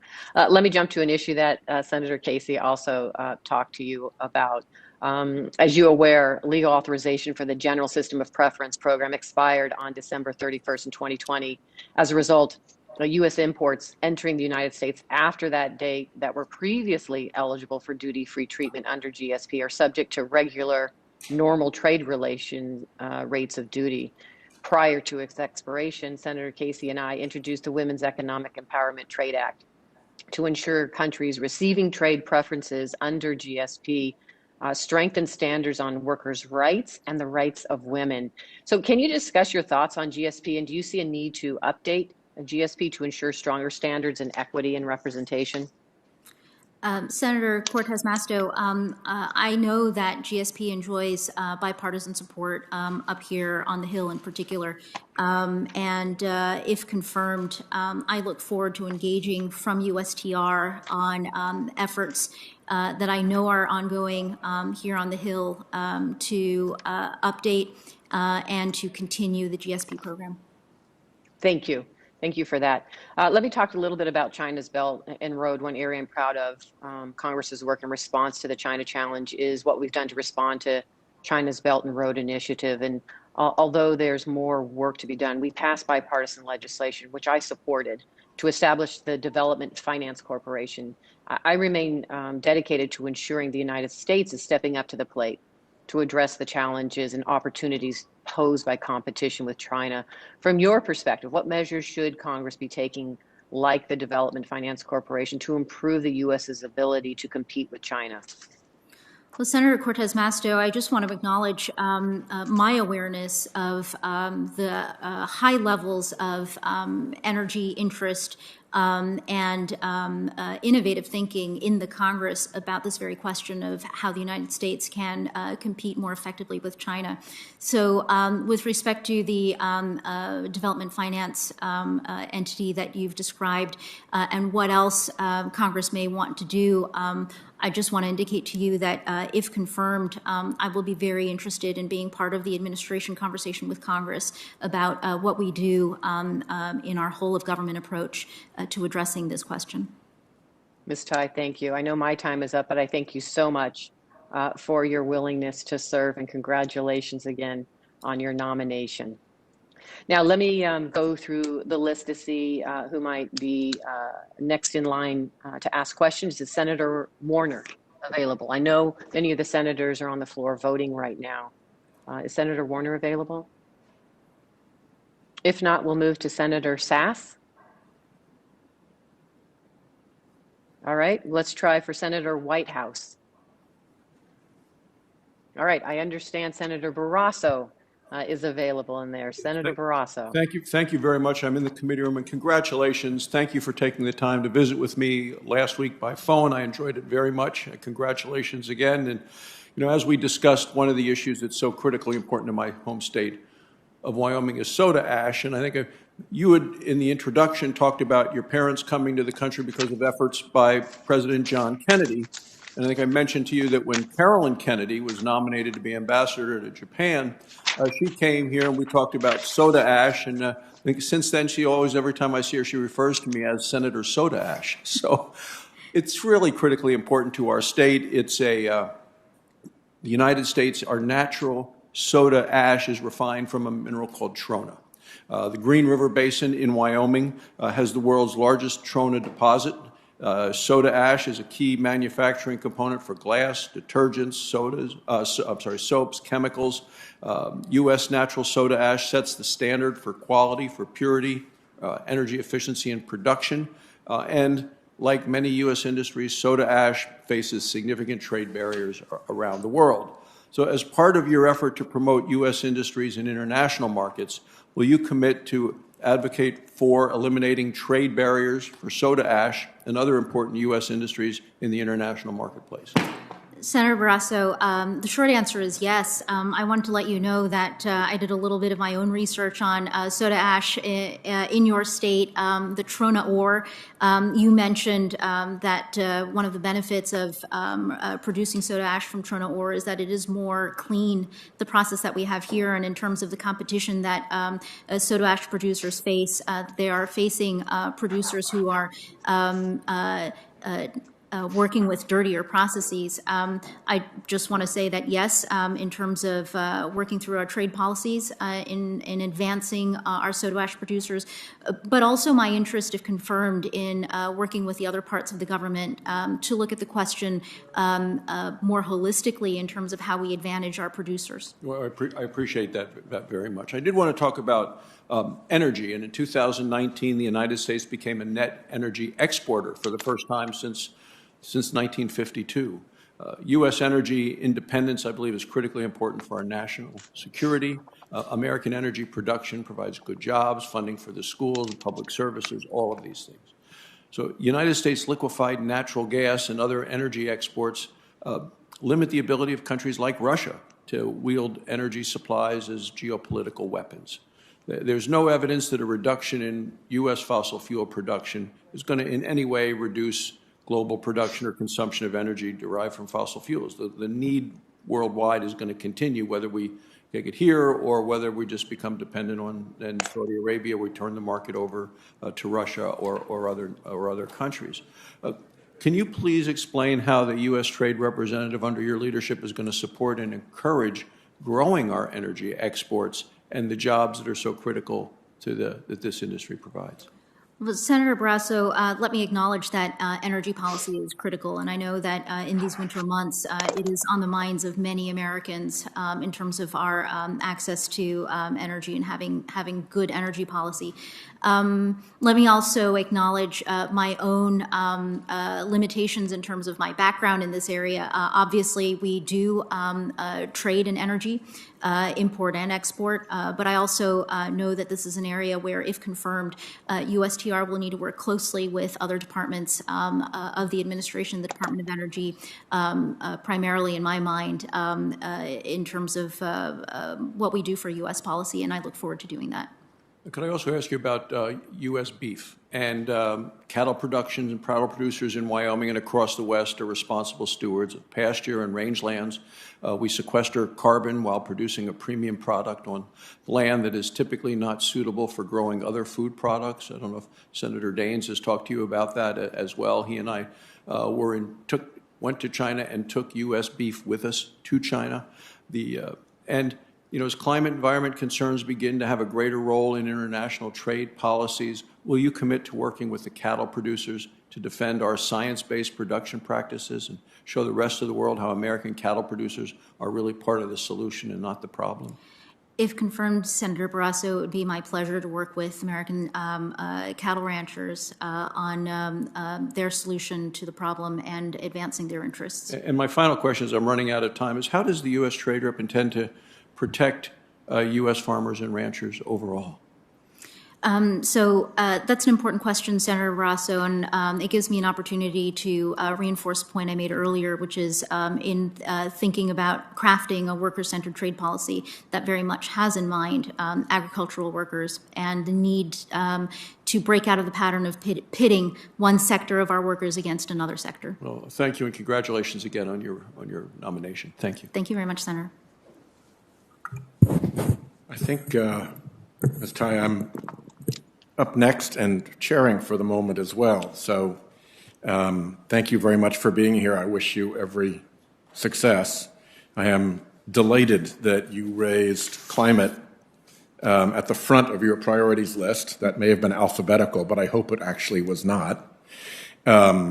We, I believe, in Congress live in a fairyland of folly about how serious this problem is that is brought on primarily by the fact that we live in a world in which fossil fuel influence has more clout than fact. So I'm delighted to see that. I'm also delighted that your introducers described you as somebody who would be all about enforcement, enforcement, and enforcement. I hope that's true. I've been in Congress 14 years, and enforcement has never been an adequate priority in my view, ever. So I hope when you're done improving enforcement, you then improve enforcement, and then you improve enforcement again. Two topics I'd like to touch with you on. First is the ISDS issue. In my view, when big American industries deploy legions of lawyers to intimidate small countries, like the way the tobacco industry went after little Togo on the African coast, when they're trying to protect their people, these countries, from the dangers of the products of those big lawyer-laden industries. That may be good for the industry, but that's also the face of America. And it's a lasting face of America for the people in the country who were bullied through this process. And it's not the face of America that I think we want to see. We are a country that lives in many respects by virtue of the power of our example and of our principles and of our values. And the face that we present to particularly smaller countries, I think, is vitally important. So I urge you to think of that in the way in which we handle all these ISDS supports. The tobacco industry has revenues far greater than that of the government of Little Togo.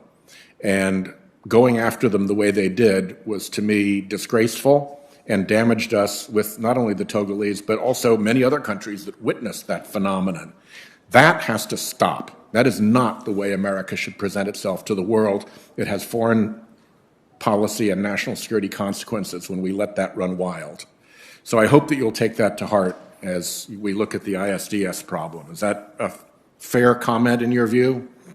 Senator Whitehouse, you've made clear your views and critiques of ISDS. On this, I would just acknowledge and recognize that President Biden himself has articulated his opposition to ISDS on the basis of the chilling effects that it has on other countries' policymaking.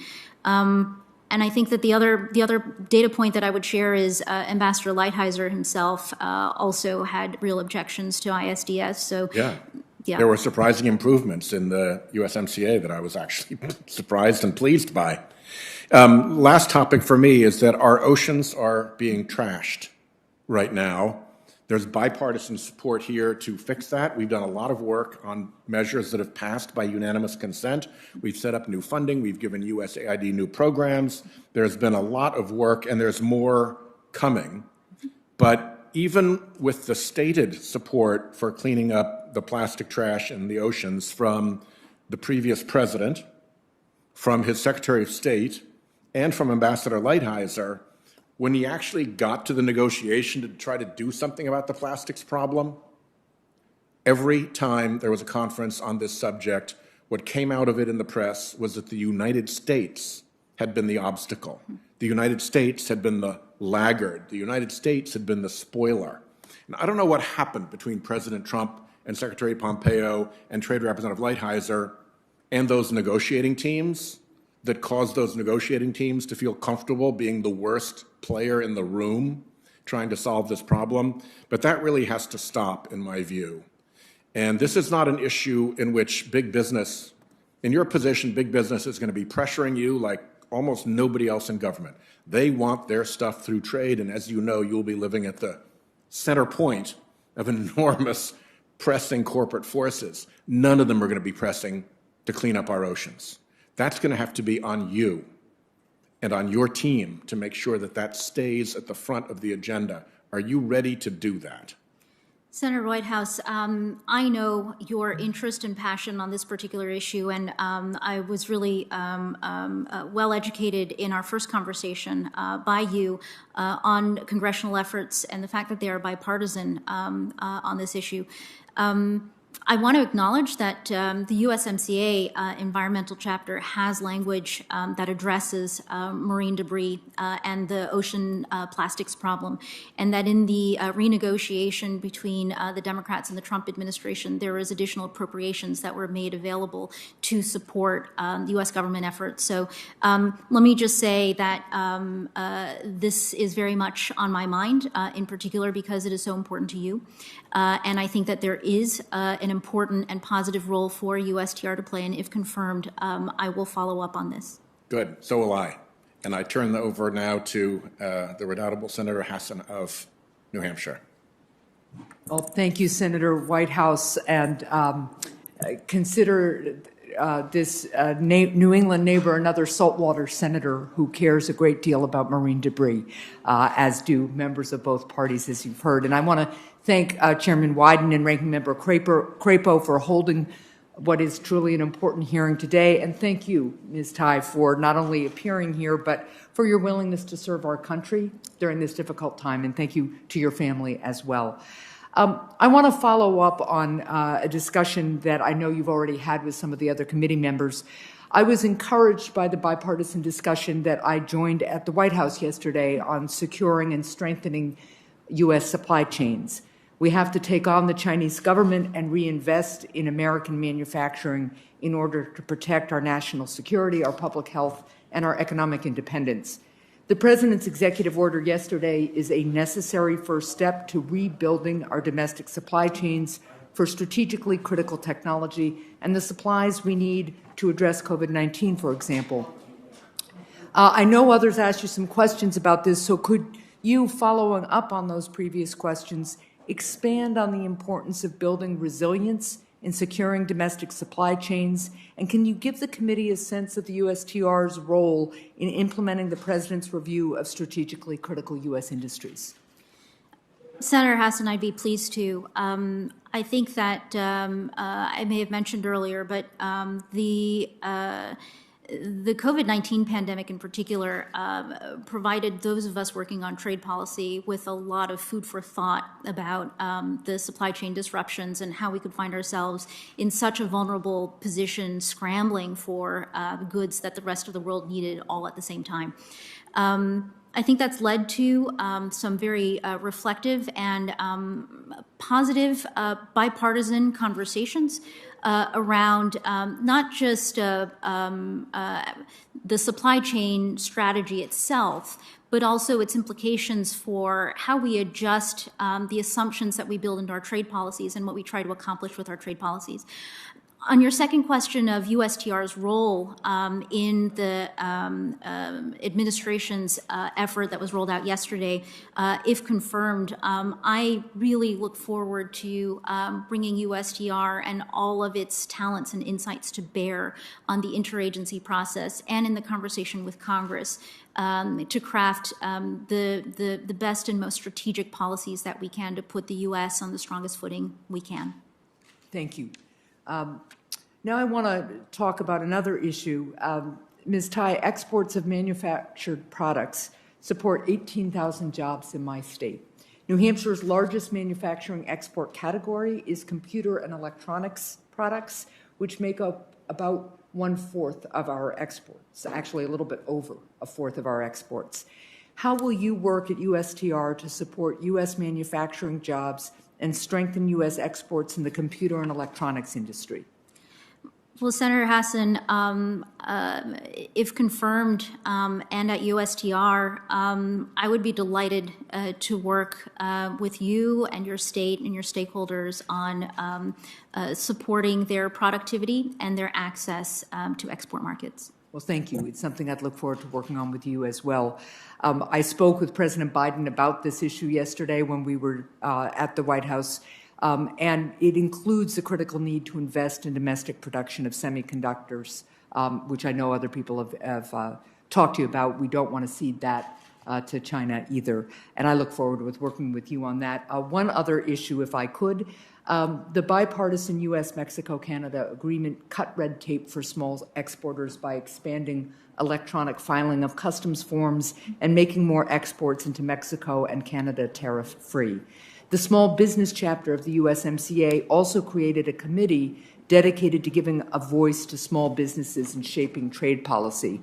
Will you work at USTR to ensure that small businesses are represented on this committee and to ensure that the views of the committee are reflected in our efforts to support innovative U.S. businesses who are competing in the global economy? Yes. Thank you very much. I yield the rest of my time. Thank you, Mr. Chair. I thank my colleague, and I think we've had a number of senators pitching in the collegial Finance Committee fashion, and I thank them all. I think now we have on the web first Senator Warren and then Senator Toomey, and we may have a couple of others, and I thank our nominee for our patience. We are going to, I think, finish before the time that it took with your colleague, Mr. Becerra, and that will be good. Okay, Senator Warren. Thank you, Mr. Chairman. So trade agreements have a tremendous impact on our economy. They touch everything that people have been talking about this morning, from jobs and wages to the quality of the air we breathe. Ms. Tai, I want to talk about process. Rigged processes produce rigged outcomes. And I worry that the processes that structure our trade policy are stacking the deck against American families. One big piece of this is who is actually writing our trade deals. When the people who are whispering in the ears of our trade negotiators are corporate executives and industry lobbyists, you can bet that the outcome is probably not going to be great for American workers and American families. And that is exactly what happened with TPP. About 85% of the people sitting in on our trade advisory committees when that deal was negotiated were representatives from corporations and industry. And by the way, it took months to even uncover this information. It wasn't even publicly listed. So, Ms. Tai, do I have your commitment that each of our existing trade advisory committees will have more representatives from labor, consumer, and environmental groups than from corporations? Senator Warren, thank you for your question. I know how important this is to you, and I wanted to share with you as well that I am a firm believer that good process drives good substance.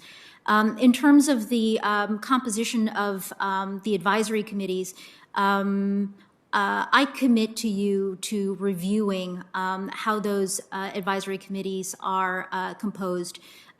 There is a statute that governs in this area, and I will be very eager, if confirmed, to come back to you to look at that statute and to look at how the composition of those advisory committees actually happens. Well, I appreciate that, and I appreciate that you're going to come back to me on this, but I have to say that if the administration won't ensure that the interests of American workers and American families are prioritized over corporations when we're writing trade deals, then we're never going to get beyond a trade policy that leaves American families on the losing side. This needs to happen. So I'm looking forward to following up on this. I want to ask you about another important piece of process, and that's about what the public is allowed to see before trade deals are enacted. After corporate executives and lobbyists are done shaping the terms of an agreement, Congress is usually asked to fast track it, greasing the skids so that that agreement can pass with a simple up or down vote, no ability to make changes on it. But the public doesn't actually know what their representatives are fast tracking because they never got to see the agreement. It's kept secret. So workers and families have no idea how corporations may have thrown them under the bus until after Congress has already tied its hands and given up some of its ability to fix the agreement. So, Ms. Tai, I believe that Americans should be able to see for themselves whether or not trade deals that are being negotiated are actually good deals for them and for their families. Can you commit to releasing the draft bracketed text of any trade agreement under negotiation at least 2 months before Congress is asked to fast track it? Give us a chance to read it. Senator Warren, I want to make clear to you how important the principles that you are articulating here with respect to those that advise our trade negotiators and with respect to making the results of trade negotiations available to the public. So I want to start from there. I maybe want to go a step further and to let you know that this interest in transparency and connecting with the American people directly on our trade policies, in my mind, goes beyond what we do in the context of negotiating large trade agreements, that I very much hope, if confirmed, to bring these principles to the conduct of U.S. trade policy on a day-to-day basis. Well, I very much appreciate that you want to engage with the American people on this, but what I'm really looking for here is a hard commitment. You know, to me, this is another place where the administration needs to take a hard line. Trade negotiations must be open and transparent to the public. And without that commitment, you're denying Americans the ability to know if what is being negotiated on their behalf actually benefits them. Because they don't get any real input into the process. Look, trade agreements need to happen on terms that strengthen American workers and the American economy. And if we want American families to come out ahead on trade deals, we need to start by fixing the processes that have produced these rigged outcomes. We need to make sure that representatives from labor and consumer and environmental groups, not just from corporations, are the ones who are filling the seats at the table. And we need to give the public an opportunity to actually see and evaluate the trade agreements that will have such a huge impact on their lives and on their communities. This would be a really big step toward making our trade policy work better for America. Thank you, Mr. Chairman.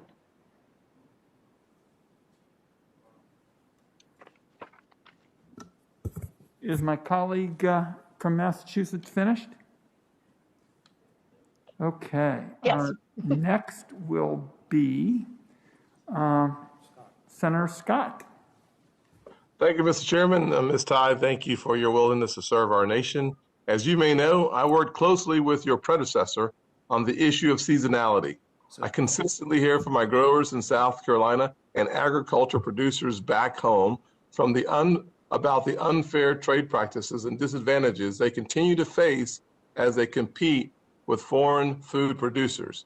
Our current policies, frankly, or the lack thereof, force my producers to compete against subsidized foreign growers with one hand tied behind their back, while continuing to grapple with the pandemic at the exact same time. Given your experience negotiating USMCA and understanding that seasonality was included as a TPA negotiating priority, if confirmed, will you commit to working with me on this issue and keeping me updated on the steps taken to make sure that we address the unfair trade practices that put American farmers last? Senator Scott, yes. Thank you, ma'am. As we work to recover from the recession the pandemic caused, we must continue to put America's workers, the small businesses that employ them, and all job creators first. President Biden, a longtime ally of labor leaders, has been vocal about his plan to pursue a worker-centric trade policy agenda. Today, roughly 10.8% of all wage and salary workers in this country are members of unions. It's their right, including thousands of South Carolina's employees. What can we expect this worker-centric trade policy agenda to encompass? And if confirmed, can you assure me that the roughly 90% of American workers and 98% of South Carolina's workers who are not union members will also stand to benefit from the agenda? Thank you for this important question and opportunity to elaborate on the spirit of a worker-centered trade policy, Senator Scott. I want to assure you, as I have done earlier with some of your colleagues on the committee, that worker-centered trade policy, the term worker, really is expansive and covers our workers in all different segments of our economy, industries, and workers who are unionized and workers who are not unionized. If you are an American and you work, you are an American worker, as I envision the way we're talking about this. The other element I would like to highlight for you is that in talking about a worker-centered trade policy, it really is a signal that the patterns that we have had in our earlier trade policies, where regular Americans, regular workers may have felt that their livelihoods were being traded away for other interests in our trade policies, that is something, that is a pattern that we are trying to break out of. Well, Ms. Ty, I'll just say that there's no doubt in my mind that folks back in South Carolina in my textile industry and throughout the state that was saw their jobs and their companies just shuttered or destroyed during previous trade negotiations welcome that that definition of a worker-centric approach. So thank you very much. A critical part of South Carolina's economy is the advanced manufacturing and automotive sectors. These industries significantly contribute to our growth, workforce development, and frankly, the exporting power of the state. Roughly 1 in 10 jobs in South Carolina are supported by manufacturing. International automakers alone generated nearly 80,000 jobs in the state before the pandemic. This is why I believe it's so important that we work to reduce trade barriers and unleash the full potential of our nation's exporting capabilities. Key to this is ensuring the speedy and proper implementation of the USMCA. If confirmed, will you commit to consulting with those in the manufacturing, automotive, and agricultural sectors to ensure any obstacles that arise during USMCA implementation are addressed? Yes, Thank you, ma'am. I appreciate your time. thank you. All right, let's see. I believe we're waiting for Senator Warner. Mr. Chairman, I'm here. Why don't you go ahead, Senator Warner? Thank you, Mr. Chairman. Ms. Tide, thank you for being with us today and appreciate your willingness to serve. I'm going to go back to some questions around China, and I think I've tried over the last few years to always make the point that I talk about China. My beef is with the Communist Party of China and President Xi Jinping, and it's not with the Chinese people, and I think that message needs to be always reflected. One of the areas that I've been very active on the last couple of years is how we deal with the question of Huawei. And I think finally we've come to some policy that has been able to keep Huawei out of the American market. But the truth is, protecting a secure digital infrastructure has never been a priority in our trade negotiations, because if we simply keep Huawei out of American domestic markets, but Huawei gets the rest of the world, we're not going to be successful. So I think we should have been aware of this earlier. Digital security of our infrastructure ought to be in part of our trade organization. So will you support including the promotion of secure and trusted digital infrastructure, including potential prohibitions on reliance on untrusted vendors in any future TPA efforts? And I've got a bill on this actually with Senator Thune, so I want to make sure I give Senator Thune appropriate credit as well. Senator Warner, thank you. And I'm aware of the legislation that you and Senator Thune have worked on before. I think that the issue of our critical infrastructure and its reliability and the degree to which we can trust it is of the highest level of importance. And with respect to being informed by this issue and these types of issues in our trade policy, what I would share with you is, if confirmed, my inclination to take this beyond just the informing of objectives for, a trade agreement negotiation, to say that this is something that I think that the U.S. government, the administration, and the Congress should be laser focused on across the board. Thank you. One of the things I think, and I've seen this more from my role on the Intelligence Committee, where the chairman serves with me, is that for a long time in this country, we kind of presumed that virtually every major innovation would take place in America. If it didn't take place in America, we'd be able to set the rules, protocols, and standards. I think 5G is the first place where, again, we've seen China start to take that increasingly important role. I fear that we could see a duplication of that in artificial intelligence, and facial recognition, and quantum computing, a host of other areas. And while, again, a little, not directly USTR's responsibility, but my fear is what I call the authoritarian capitalism model, where China allows a national champion to emerge that dominates 75, 80% of the Chinese market, translates into 20 to 25% of the global market, and then they get virtually unlimited Chinese support, government support to expand. That's a business model where any American, or for that matter, any Western company will be at a disadvantage. So I'd like you to talk a little bit about your views around multilateralism and the fact that I really think around technology development, we're going to need a coalition of the willing that includes not simply our Five Eyes and NATO's, but the Japans and South Koreas and Taiwan's and Singapore's, potentially India's and Israel's. But how do we think about this broad-based technology competition, in particular with China?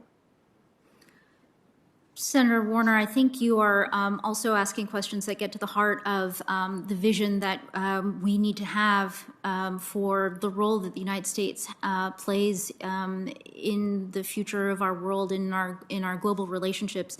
The technology race implicates fundamental aspects of our political and economic values. And also implicates this notion of trust that we have in the providers and the designers of a technology development that is touching all of our lives so directly and so comprehensively. So in terms of the elements that you have just mentioned, multilateralism, working with others, really thinking strategically ahead about how we work through challenges and opportunities with respect to our technology, our trade and economic policies, and our strategic relationships. I, if confirmed, look forward to engaging in these issues in depth with yourself and with your colleagues. Well, thank you, and thank you, Mr. Chairman. I just want to say there are I think your point that there are values that are actually reflected sometimes in technology standards. A point that sometimes is overlooked. So I really look forward to supporting you and working with you. Thank you, Mr. Chairman. Thank my my colleague and Ms. Tai. I think that, excuse me, Senator Toomey awaits on the web. Thank Senator you, Toomey, Chairman. I didn't mean to intentionally pass over you. Well, I'm sure you wouldn't do that. Can you hear me okay? Perfectly. Okay, thank you very much. Ms. Tide, thank you, and thanks for your Senator Toomey, now you are coming in a little bit faint. If you can be a little louder. Okay. Perfect. Am I coming through? Yes. Okay. Ms. Tide, thank you for your endurance here. I'm hoping I'm last for your sake. I want to go back to some process issues here. Article 1, Section 8 of the U.S. Constitution explicitly gives Congress the responsibility to, quote, levy and collect taxes and duties, end quote, and also to, quote, regulate commerce with foreign nations. That the regulation of trade is a power of Congress. Now, as we know, as a condition of Congress's delegation of some of our constitutional trade powers to the executive branch, Congress has specified certain consultation and reporting requirements to ensure that the executive branch is pursuing a path that Congress supports.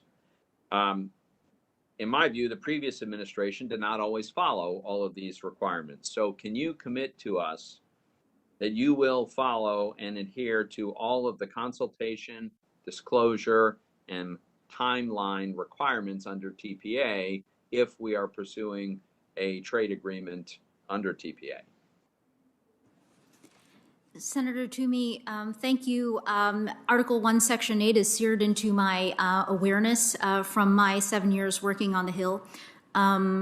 I want to reinforce your description of the relationship and the partnership that's required between the administration and Congress on trade as a constitutional and legal matter, and just add that the creation of the Office of the U.S. Trade Representative and this particular position of U.S. Trade Representative is a creation of Congress. This function was taken out of its traditional place inside the State Department, put inside the Executive Office of the President, and made responsive to Congress. So I would be willing to do you one better and say, separate from the specific statutory expression of the deal that struck through TPA, that you have my commitment that the good process that leads to good substance starts with a good process and relationship between the U.S. Trade Representative and the Congress. Right. So you will adhere to the consultation, disclosure, and timeline requirements. Yes. Okay. As you may recall, the previous administration also failed to comply with one of the long-standing norms that, although it is not explicitly required in the statute, a mock markup has been the process by which the Senate Finance Committee has expressed its views about the implementing legislation. There was no mock markup for USMCA. So my question is, again, if we are pursuing a trade agreement pursuant to TPA, and this committee requests your presence for a mock markup, will you make yourself available and cooperate with us so that we can use that traditional mechanism for communicating our concerns and interests? Senator Toomey, the letter and the spirit of the law are important to me as a matter of rule of law and good governance in the U.S. government, and so my answer to you is yes. Great, thank you. As you know, the previous administration also repeatedly threatened to unilaterally withdraw the U.S. from NAFTA prior to the completion and adoption of USMCA. The Senate Finance Committee added report language to the USMCA legislation that says, and I quote, "The United States cannot withdraw from a congressionally approved trade agreement without the consent of Congress," end quote. So do you agree with this committee's position that as a legal matter, a president cannot unilaterally withdraw from a congressionally passed trade deal without Congress's consent? Senator Toomey, because you're speaking to me and I have a law degree and also 2 bar licenses, I gotta confess to you that I haven't myself studied the legal question to the point where I can say that to you definitively, but let me say to you what I can as of today, which is, again, my conviction that the best U.S. trade policy is trade policy that has strong, robust, bipartisan support and is crafted through the partnership of the administration and Congress. Okay. Let's talk about some of the trade agreements that we might pursue under the Biden administration. And I'd just like to get a sense of your how you think about trade agreements. So specifically, if we're engaged, if we have a trade agreement with a modern, developed economy, in an ideal world, in your ideal world, would the goal of that trade agreement be to end up with a mutual and reciprocal zero tariff, zero quota, zero obstacle to trade arrangement with respect to goods and services between our country and that modern developed economy? Senator Toomey, that's a great question and a really intellectually stimulating one, because I know you're serving up to me a certain set of facts that are very clean. But I have to confess to you, my dilemma is that maybe if you'd asked me this question 5 or 10 years ago, I would have been inclined to say yes.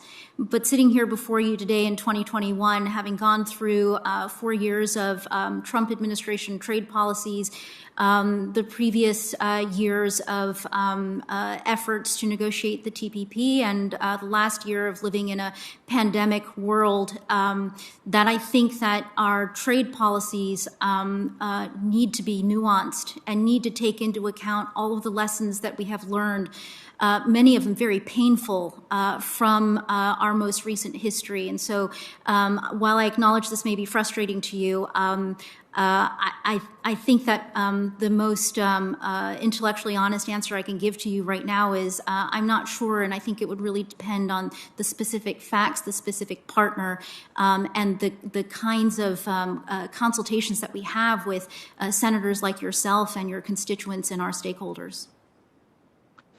Well, I have more than run out of time, but I do have to say I am very disappointed with that answer. I thought within the caveats that I laid out, the answer should be pretty clear, but that does give me some concern about what your goals would be in a negotiation. But I see I'm over my limit, and I thank the chairman for his indulgence.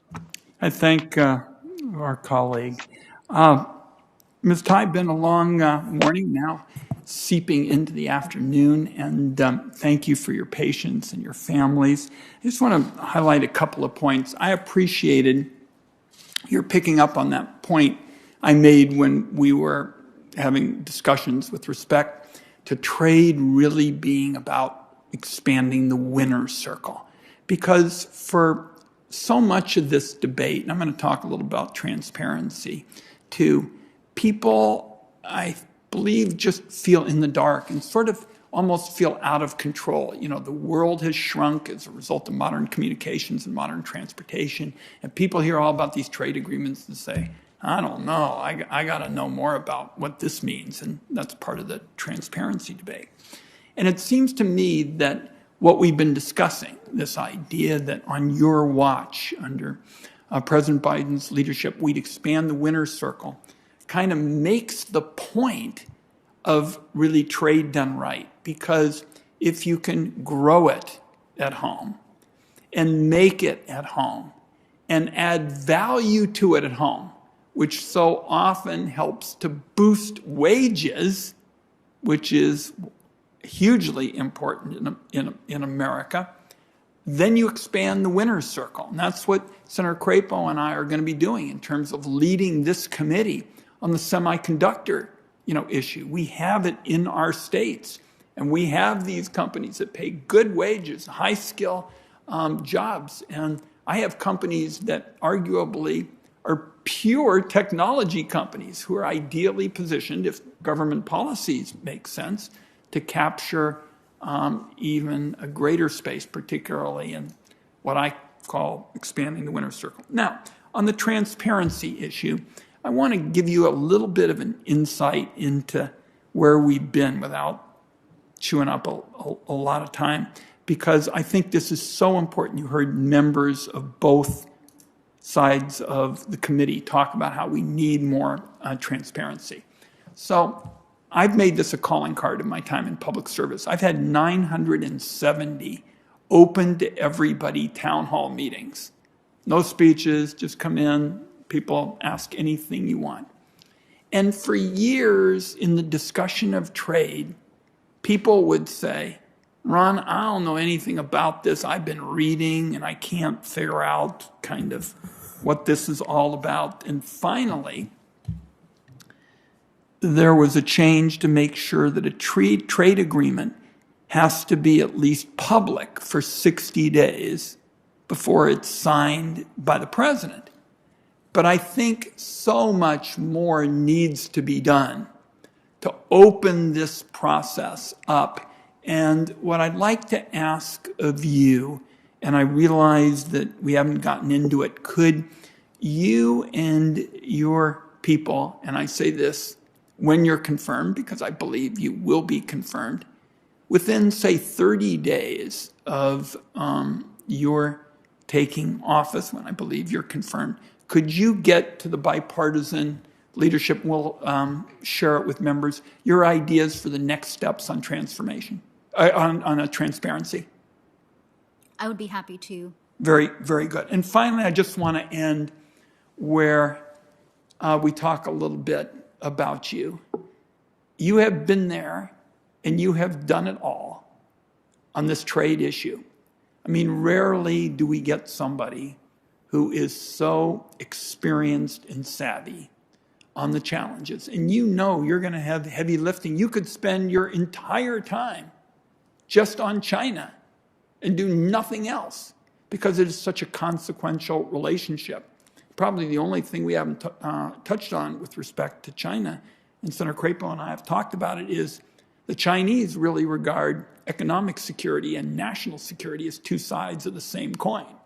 So we've got some heavy lifting to do here. I think you're uniquely qualified. And I've enjoyed my time in public service.